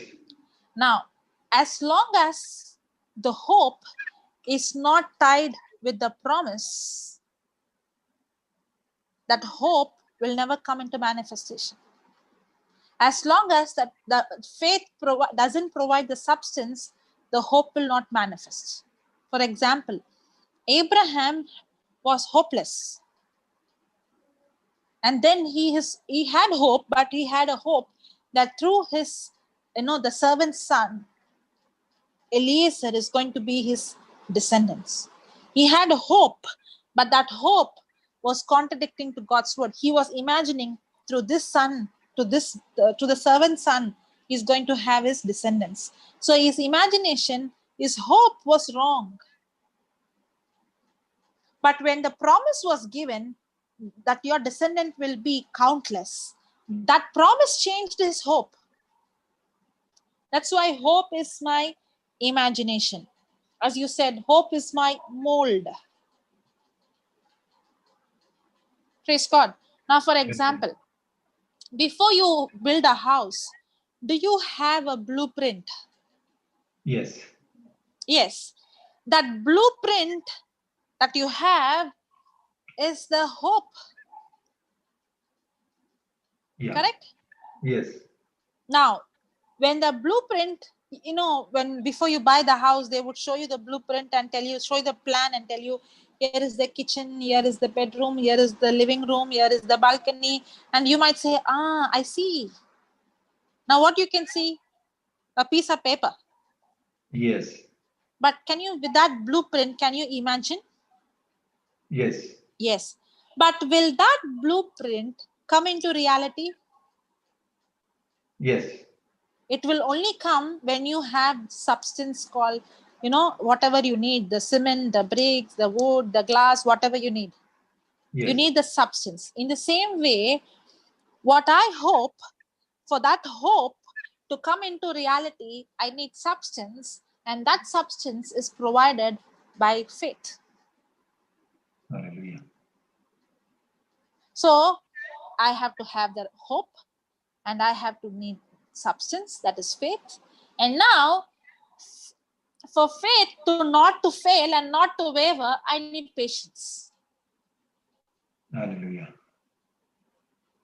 Can you see the Yes. connection? Yes. Now, when I say hope means I have to have now many times people struggle because I see many of them would come and say, by the stripes and wounds of Jesus, I'm healed, I'm healed, I'm healed, I'm healed. But the hope is, I'm sick. The imagination is, I am sick. They're seeing themselves how? Sick. Sick. Seeing themselves how? Weak. As long as the hope is not right, faith cannot provide the substance. You see, you cannot build a house when your drawing is something else. Correct? Yes. You cannot Yes. have a drawing for a wedding hall and you expect to build a house for you. Yes. The faith will not work like that. I cannot pour, when you are making a cake, you cannot have a shape of triangle and you can't expect a cake to come in circle. Yes. Right. Because the batter has no shape. But when you pour in the mold, then the batter takes the shape of the mold. In the same way, that mold is hope. That's why for Abraham, as long as his mold is going to be childless, God already has made.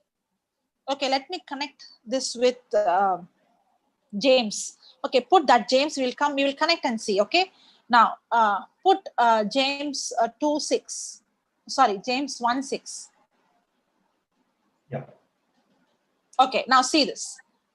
But let him ask in faith, nothing wavering. For he that wavereth is like a wave of sea driven with the wind and tossed. For let not that man think that he shall receive anything of the Lord. Now, when your mold is wrong, you cannot receive the substance of the Lord. Now, Abraham, what he was imagining, I am childless. Yes. Now, what did God say? Count the stars. Now, did God promise that through your descendants, through your seed will be the descendants countless? Your generation will be countless? Yes. He gave the promise even before. Now, what I'm speaking is in Genesis 15. But even before I think in Genesis 13th chapter, God already spoke to him saying that your descendants will be like the dust. Like this. He already said, it was not new. He already spoke it to Abraham. Now he's talking, but even though God gave the promise, Abraham's mold was wrong. In Genesis 13, God already said your descendant will be like the sand. Can you count the sand in the beach? The grains? Can you count them? No. Even if you take a little handful, you can't count so much. No. Even the dust, even the sand that is sticking in your hand, you can't count. It is so much. And God is saying, if you can count them, so much is going to be your descendant. In Genesis 13. In Genesis 15, Abraham is saying, I am childless. Even though God gave him the promise, his mold was wrong. His imagination was, I'm childless. He's seeing himself through, my descendants is going to be the son through the servant. The servant's son is going to be my heir. His mold was wrong. His mold was childless. So God has to first change. That's why you must always ask, why is God asking him to count the stars? God is asking him to count the stars because God is teaching him to change his imagination. Change his hope. Because hope is what? My imagination, my expectation. When his imagination is wrong, then faith cannot provide the substance. Okay. Praise God. Thank you, Jesus. Thank you, Jesus. Hallelujah. That's why when my imagination is wrong, for let not that man think that he shall receive anything of the Lord. The Lord has already provided the substance, but the substance will not manifest if your hope is not right.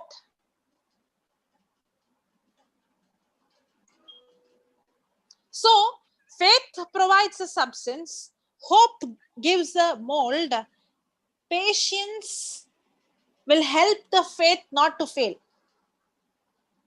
Amen. So first I need the right hope, and then my hope should be connected. I need the promise, and my hope has to be, my imagination has to be connected to the. Now many people will have the hope, I will be healed. As long as your hope is I will be healed, you will not see the healing. But your hope has to change from I will be healed to I am healed. Your imagination has to change. You have to see yourself healed. Now when your imagination, now what gave you the right imagination? The promise gave you the right imagination. Now when your hope is connected with the promise, is tied with the promise, and now when you speak, now the raw material, the substance is provided. Now once you get the substance, there is something called patience. If you are not having patience, when pressure comes, you begin to waver, and when you waver, your faith will fail. Everything is important.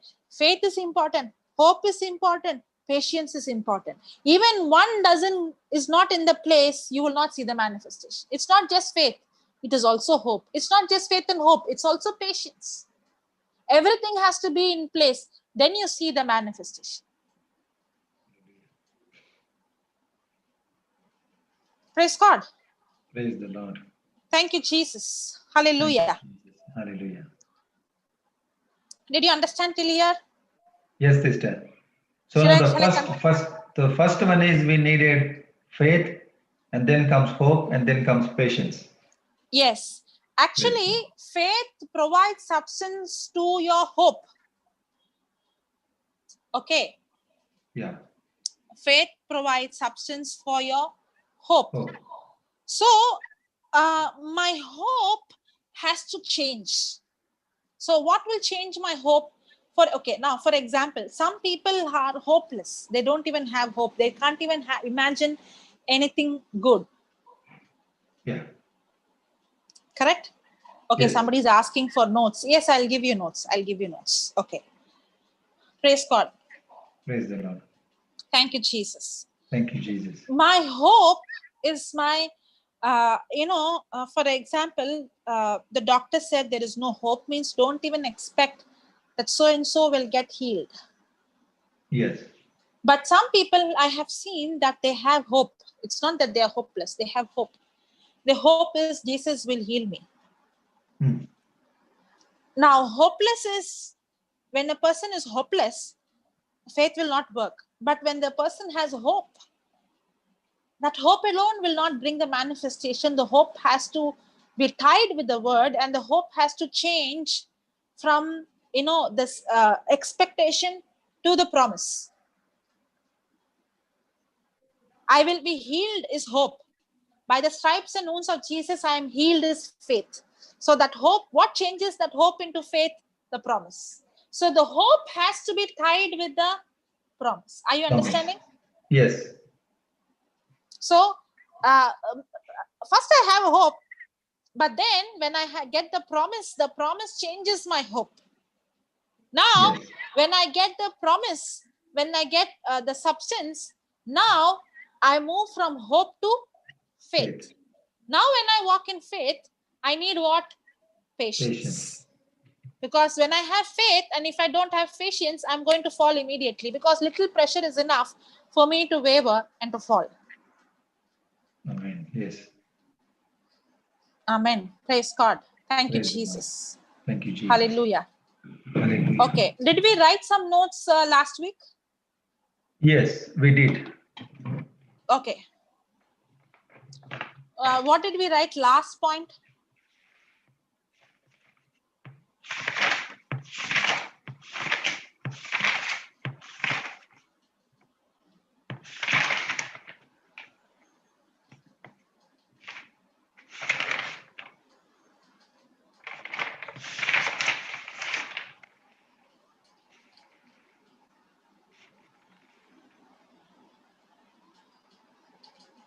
Okay, you can write down.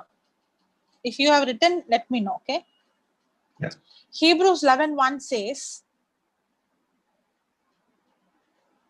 Hebrews 11:1 says that faith is the substance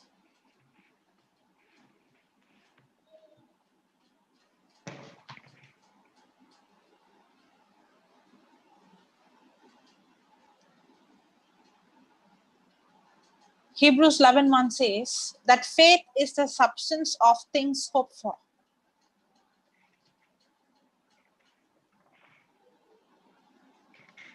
Hebrews 11:1 says that faith is the substance of things hoped for.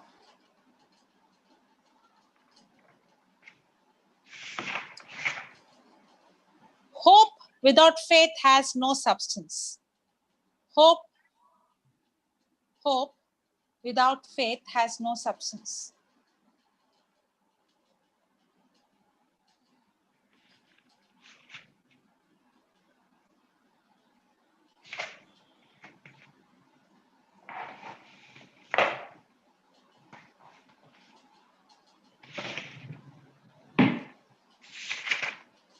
Okay. People say we are hoping and praying. Yes. People say we are hoping and praying. Praying. This sounds good. This sounds good, but has no substance. But has no substance.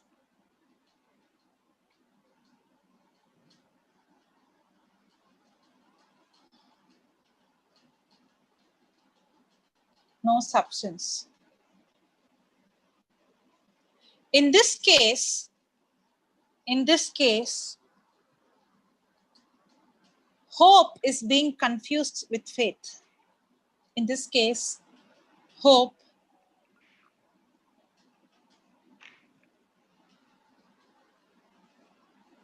is being confused with faith. Without the substance of faith, without the substance of faith, this kind of praying, without the substance of faith, this kind of praying will not produce results.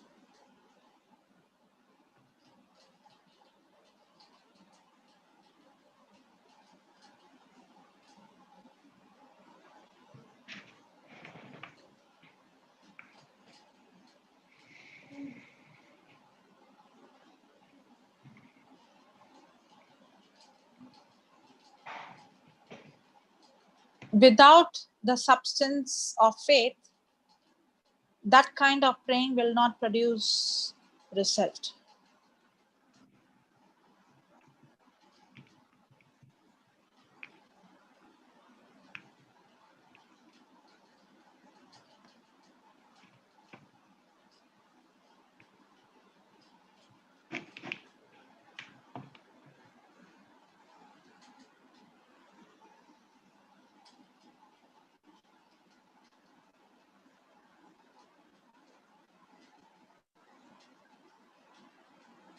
Faith is developed.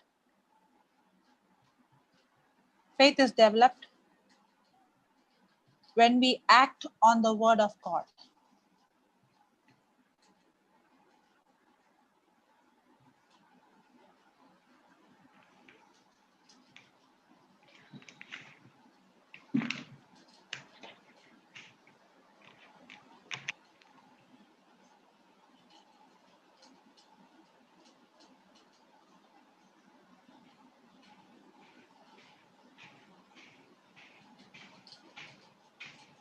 Faith is developed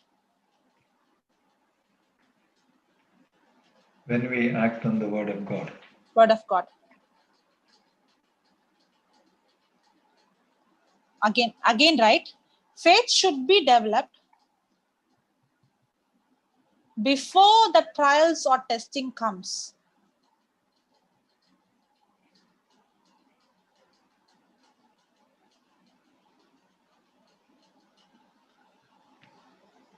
Faith should be developed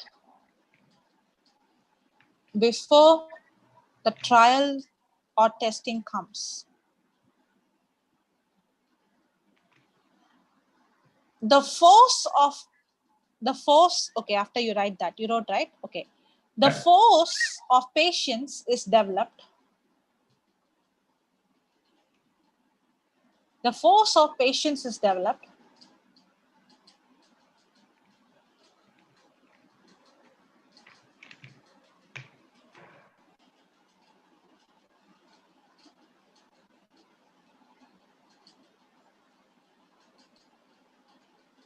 the force of patience is developed in the trial or tribulation.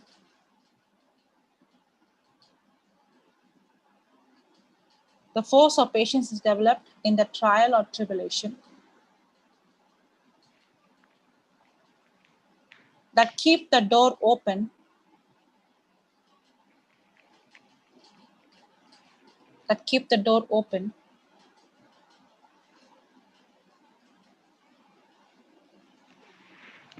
for faith to work,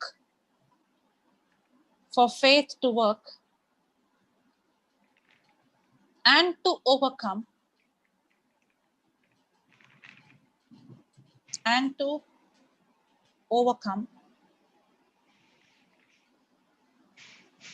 whatever is put before it.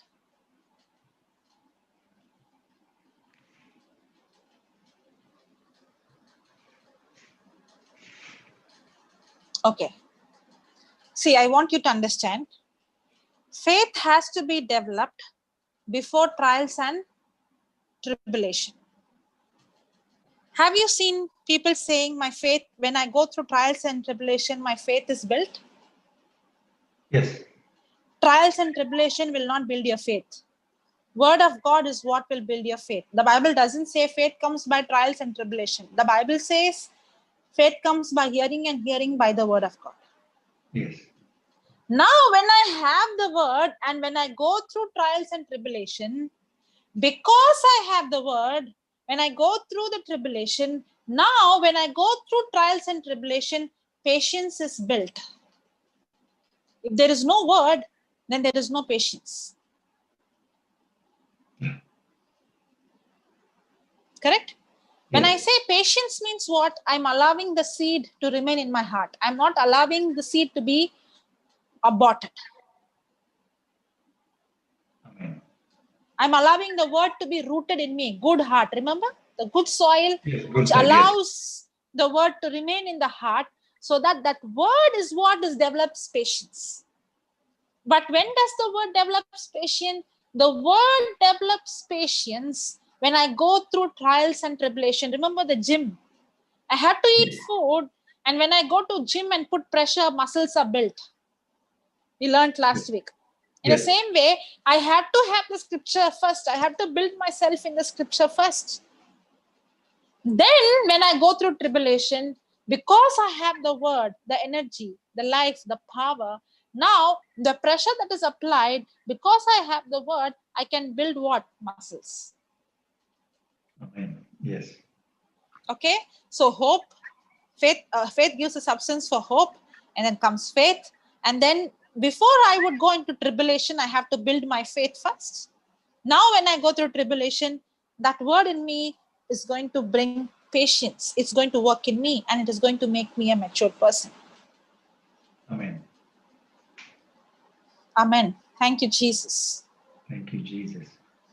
Thank you, Sister Rufina, for asking for notes. Did it help you? Yes, it is. Praise God. Did you get, Sister Rufina?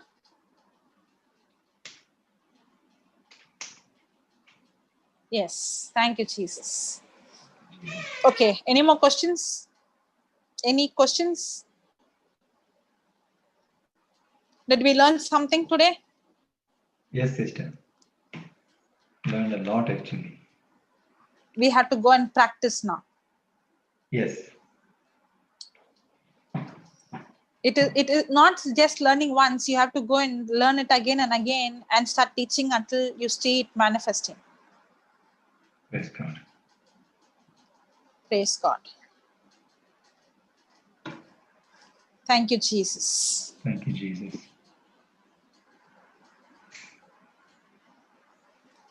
Thank you, Holy Spirit. Any questions? I think in the beginning we were having so many questions, so many people coming for prayers, healings and all, no? Yes, in the beginning, yes. Yeah. Now the season is changed, sister. Yeah. Praise the Lord. Praise the Lord. Thank you, Jesus. Praise the Lord. Praise the Lord. It is in another way. There is our Christian life is full of skills. Yes. Wisdom and skill. So wherever we need to apply the skills, we need to apply the skills. Yes, exactly. Correct. Praise the Lord. And the skills, it has to be developed. You need a lot of practice for it. You cannot compare yourself with somebody and say that that person is better. No, the skill doesn't come unless somebody puts time, energy, and that's why if you see somebody, that's why I love what Papa teaches us. He never tells, okay, this person is special. He never takes like that. He always says, if I can do, you can do. It's a skill I practice, you also will have the same result. Yes. If he would have not given us this teaching, where would we be today? We're in the same, I mean, not we. I was in the same, I don't know, that may be the same mess. I will remain there only, in that pit. Yeah. So as you said, sister, today in the beginning, you said that all the problems are the wisdom problems. So if you got that wisdom, and if you ask for that wisdom anyway, if you don't ask, we don't get anything anyway. So Yeah. when we receive that wisdom, and it is also, you said that is already given, but now it is that our choice to receive it, as you gave the example of mobile. So Yeah. if you receive or not, it is depend on you again. So you Yes. can't blame anything to God. He is not giving, or He is not healing, or He is not doing anything for us. It is definitely, it is 100% depend on us how we take. There is one Yes. sister raising the hand up, Sister Yeah. Jennifer. Yeah. Okay. Jennifer. Yeah. And that's why he said, ask. And the next verse, he's making very clear, ask in faith. I did not say beg. Those Yes, who lack yes, wisdom, ask. And he did not stop there. He yes. continues in the next verse, ask in faith, not Faith. wavering. Exactly, He makes it, exactly. the scriptures are very clear. You cannot take it out of the context and twist it. Yes, very true. Yeah. Okay, Yeah. You sister. can put that, sister. Sister Uh, Jennifer. Yeah. Did you give unmute? no, I can't see her. She raised the hand once and then she again disappeared from there. Yeah. I My gave her brother unmute. Lawrence, Oh, okay. Yes, sister. Praise you can Jesus. hear me? Yes, Yes, yes, yes, clear, sister. We sister. can hear you. Yeah, I want to thanks for everything. Like on Wednesday, I was critical in my this situation. Okay. That's actually gone. By God's grace, I was in the hospital only, gone for a checkup, and I don't know what happened to me there. And after 5 hours, I got up. That Praise means God. God showed me everything one day before only. This is going to happen to me. And the day morning only, I was getting that feeling. The day I spoke to the doctors on the phone, everything like I'm getting something is going to happen to me. So, but till God said you will reach to the doctor, you won't get anything. And I went there. I visited him, and I was leaving from the place. The immediately I got a stroke. Like the stick, I was on the bed completely. Immediately, doctor gave me a treatment and all. He said, and means from 9 years I'm on dialysis. In the morning only I had a stroke. Like I was saying, also getting something, a very bad feeling I was getting. All that was coming to me. That feeling was not coming from God, sister. That 1 minute, feeling was coming from the devil. Because only good things come from God. Hello. Yeah, sister. That day is exactly on I will Wednesday. It was. I will show you. I will show you. Thank you. Okay, something related to your what you are speaking right now. I'll show you a scripture. Okay. Can you put, brother, same chapter what we are studying right now? James chapter Yeah, 1. Yes. Can you put verse number 12? yeah, Okay. Now, see, blessed is the man that endureth temptation. For when he is tried, he shall receive the crown of life, which the Lord has promised to him that love him. Now, the scripture says, when you endure temptation, you are blessed. So, do we go through temptation and trials? Yes. When we endure it, are we blessed? Yes. Correct? And we Yes. receive the yeah. crown of life which the Lord has promised to them that love him. But he did not stop there. Now see this. Let no man say when he is tempted, I am tempted of God. No. Mm. For God cannot be tempted with evil, neither tempt he any man. God will not tell you, I have given you this problem, I'm going to bring this in your life. God doesn't have evil. God is not tempted with evil. God will not tempt any man with any evil. Hallelujah. Okay, the word tempt also talks about, the original translation talks about trials. It is the devil who meant, but the Bible says in the 12th verse, when you endure it, means what? In the midst of the trials, when what the devil has brought, the temptation that the devil has brought, In that midst, when you have the promise, now you are blessed. You receive what God has already for you. Yes. I am very, very particular about the words anybody speaks, because it can be a small thing, but it makes a big difference. Yes. Yes. Yes, praise God. So the fear did not come from God. It was the devil who put. But if you would have actually understood the scripture, it is not coming from God, it's coming from devil. You no need even to go to the hospital. You would have rebuked there itself. You would have rebuked the spirit of fear, that you will not end up in the hospital.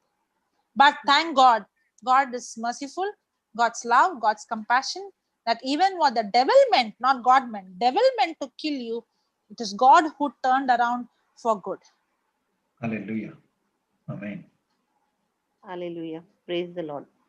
Praise the Lord. One thing I noticed something that day, that Yeah. Jesus was with me all the time. Don't give hopes. I am there with you. He really showed me that you're there, I am there with you, Jennifer. Nothing will happen to you. Until the end, I was literally out of that shock. Praise God. Praise the Lord. Praise God. Praise God. Thank you, Jesus.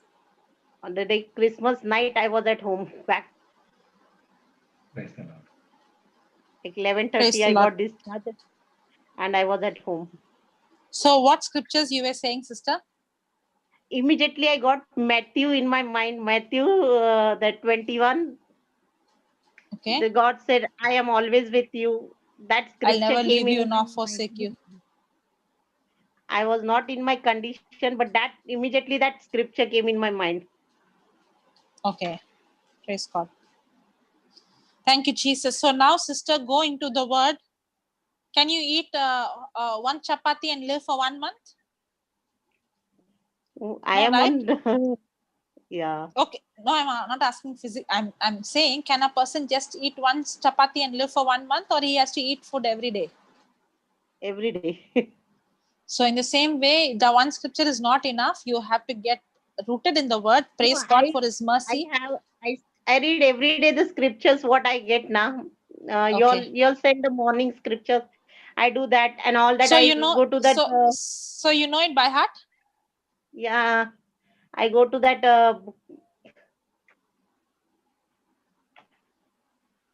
Her line got cut. She's there. She said, I I go. go I to always read that white scripture book. I read every day. Okay. White Book. Early morning, I get up 4 o'clock. I do that all readings, all for white scripture, then that Bible reading and all that. Then Brother Lawrence send me every day. I read all that. Okay. Praise God. No, sister is Then I asking start how my. many scriptures you have got by heart, not what you're reading. Sister, you have mistaken, sister. Sister is asking how much scriptures you know by heart, not in the white book. In your heart, how many scriptures are there without seeing? Not yet. That means you're saying the seed is not planted in my heart yet. The seed Yeah. has to be in the heart. First I used to not go through anything. See, Now I've sister, started that. there is no use. Now, the seed, this is exactly the example of the seed on the pathway. The seed fell on the ground, but no understanding, no penetration. The seed is only on the pathway. Because it's in pathway, it never enters the heart. It's always stolen. When the seed is not there, there is no manifestation. I don't, what is not important is not how many scriptures you read. It's important how many scriptures is in your heart. 1,000 scripture reading, one scripture in the heart is much, much, much protective. It brings more result than 1,000 scripture reading. There's no use of you reading 1,000 scripture if you don't even have one in your heart. But if you spend time only in one scripture and putting that deep in your heart, that one will bring result which the 1,000 reading will not bring. Because your reading, it's just like the seeds on the outside that is already going to be stolen by the birds. It will not bring any harvest. Okay. You have to go and listen to this sower and the seed from the start, I think. Yes. Praise the Lord. Sister, Yes. we see, we are not interested in, yes, healings, miracles, they happen, but that will not transform your life. The real transformation takes when your life changes, when your nature changes, when your way of thinking changes, when my words changes. That is the real testimony. And that change will not take place just in one day prayer. No, it has to be it has to be every day. It has to be a lifestyle. Yes. It's true. Praise God. Praise the Lord. Okay. Okay. Thank you. Thank you, sister. Yeah, God bless you. Praise God. Thank you, Jesus. Somebody said something. Yes. Yeah. Someone is speaking Konkani. Does anyone want to speak? see when she see, I could have kept quiet, but that was a wrong seed. When somebody is saying God showed me before only what is going to happen, and you're saying God showed you that there's going to be a stroke for you. No, that is not God. It was the devil's plan, and he put the fear. That was that she said a word, uneasiness. God will not give you uneasiness, only peace come from him. That is because the spirit of fear. And what she feared, she did not know the truth. If she would have had the seed, now what she's reading every day, if she would have planted it, she would have not end up in the hospital. Praise God, yes. She would have not gone through what she went through. Thank God that she came back, God's mercy. That one scripture that Jesus said, I will not leave you, forsake you. She held on that and she came out. But if only she would have planted the seed instead of just reading it every day, she would have not gone to the hospital at all. She would have immediately sensed this is not God. Now she said God spoke. She would have not said God spoke. She would have immediately said, this is the devil and I'm not going to accept it. I rebuke it in the name of Jesus. Nothing will happen. I'm healed by the wounds. The moment she cancelled it, she would have not had the stroke attack at all. Praise God. Thank you, Jesus. So there is you gave another teaching, sister. The difference in between reading and planting the seed in the hearts. Yes, yes. Because normally we think that we read maybe 10 chapters a day, and because of that we'll get the result. But actually we don't get the result from reading the chapters, 10 chapters a day, but we are getting the result even that one small scripture. If you ponder on that scripture and meditate on that scripture, that will give you the harvest what you need. Yes, 100%. Brother, now I do reading. Okay, now in the beginning, I never went into the Bible to read. I used to spend 16, 17, 18 hours per day in only some few scripture. Okay, now because the foundation in some areas, not in every area, I have built the foundation. Okay, now when I read, the reading is different to know in what context it is. But I did not do it in the beginning. I do read.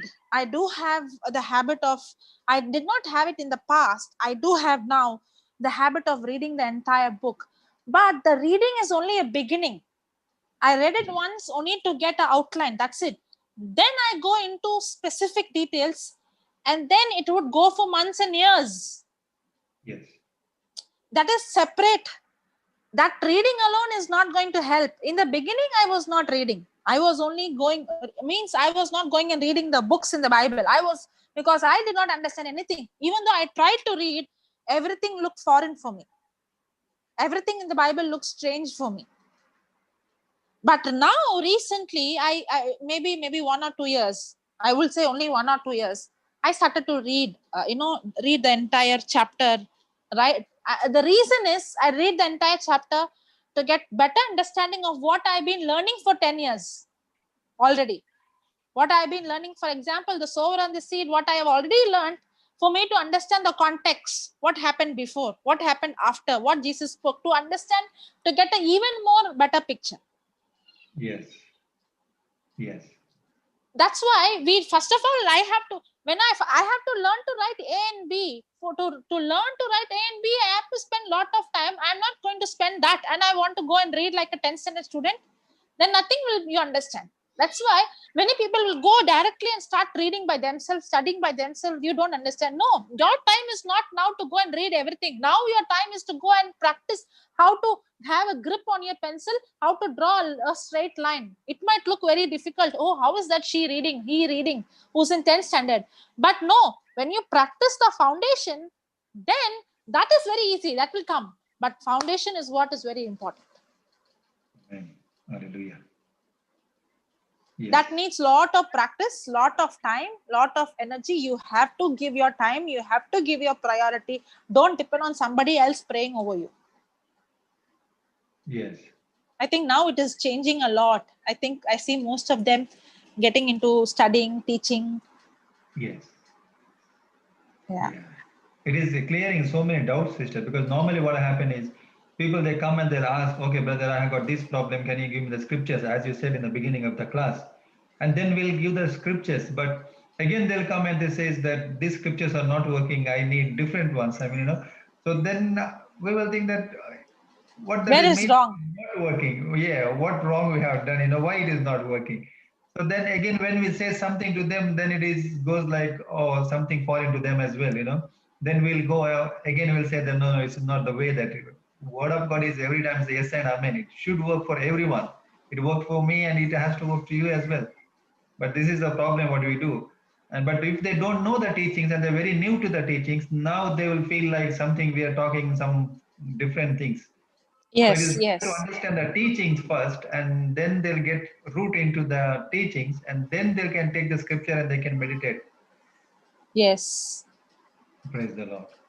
Praise the Lord. Thank you, Jesus.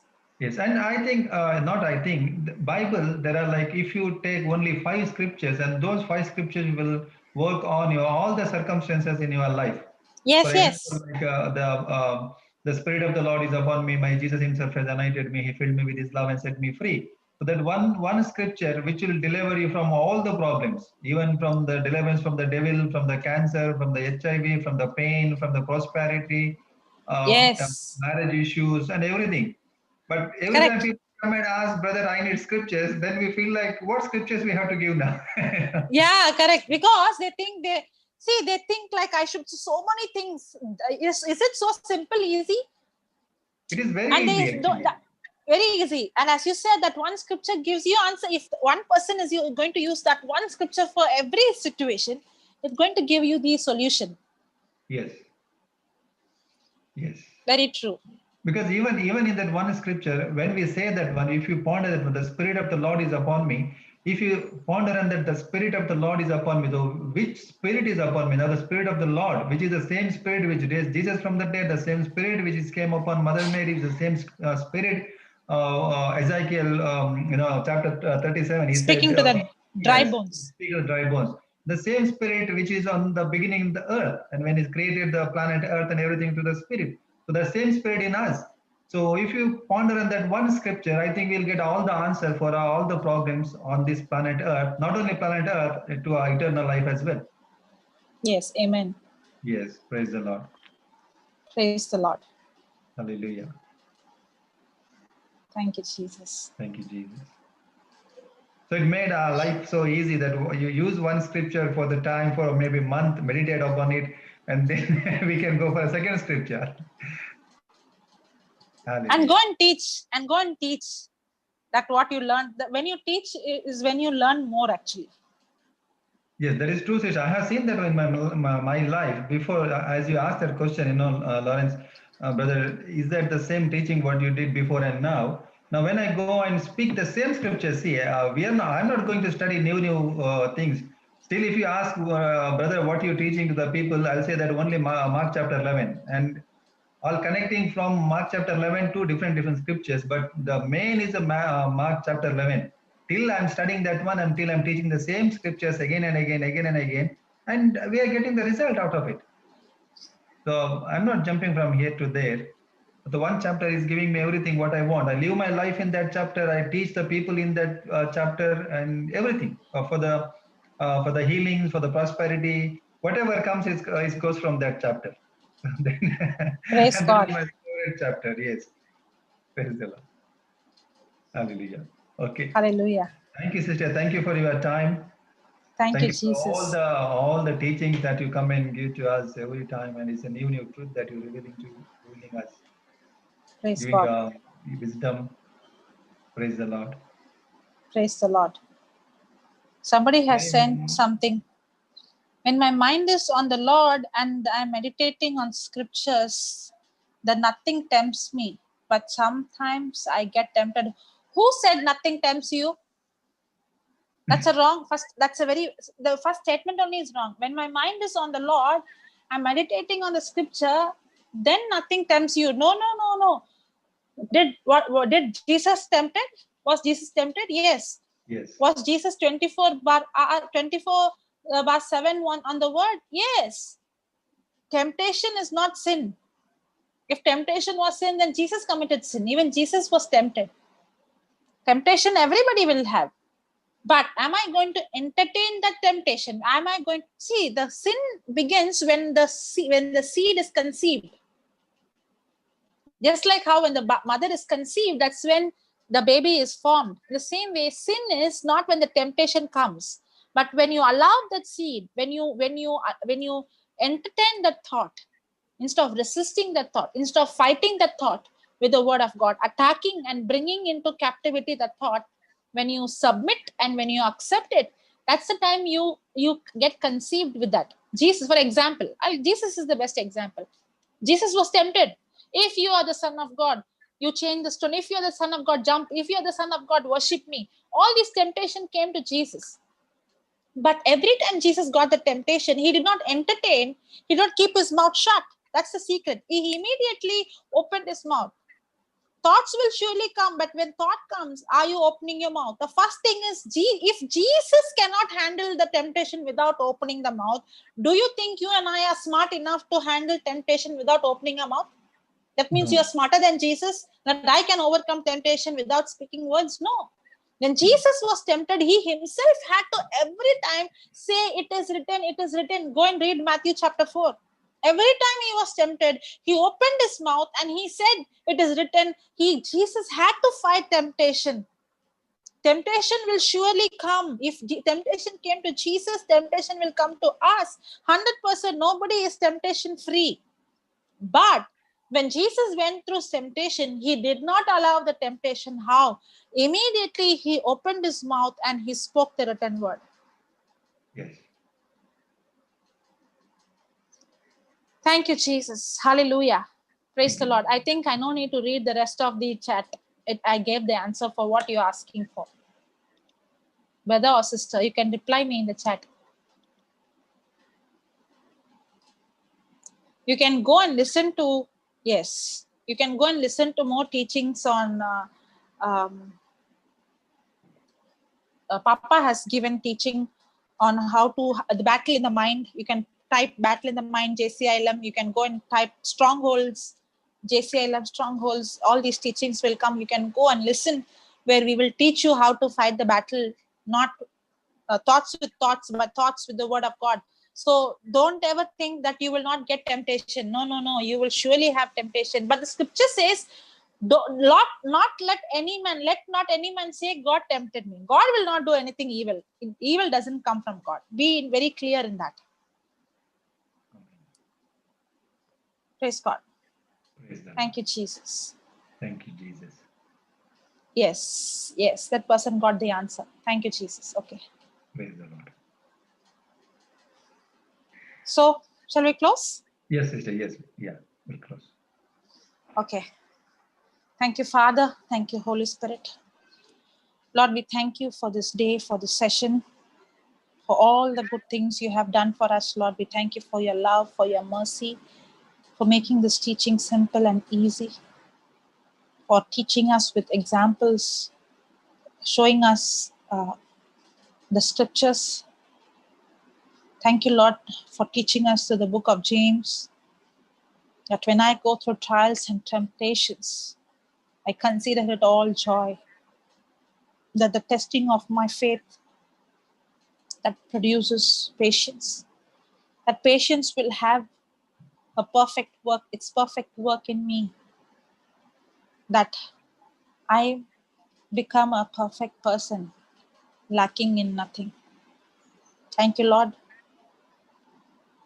that let our focus be, the first priority be not on the things of this world, but to seek you and your kingdom first.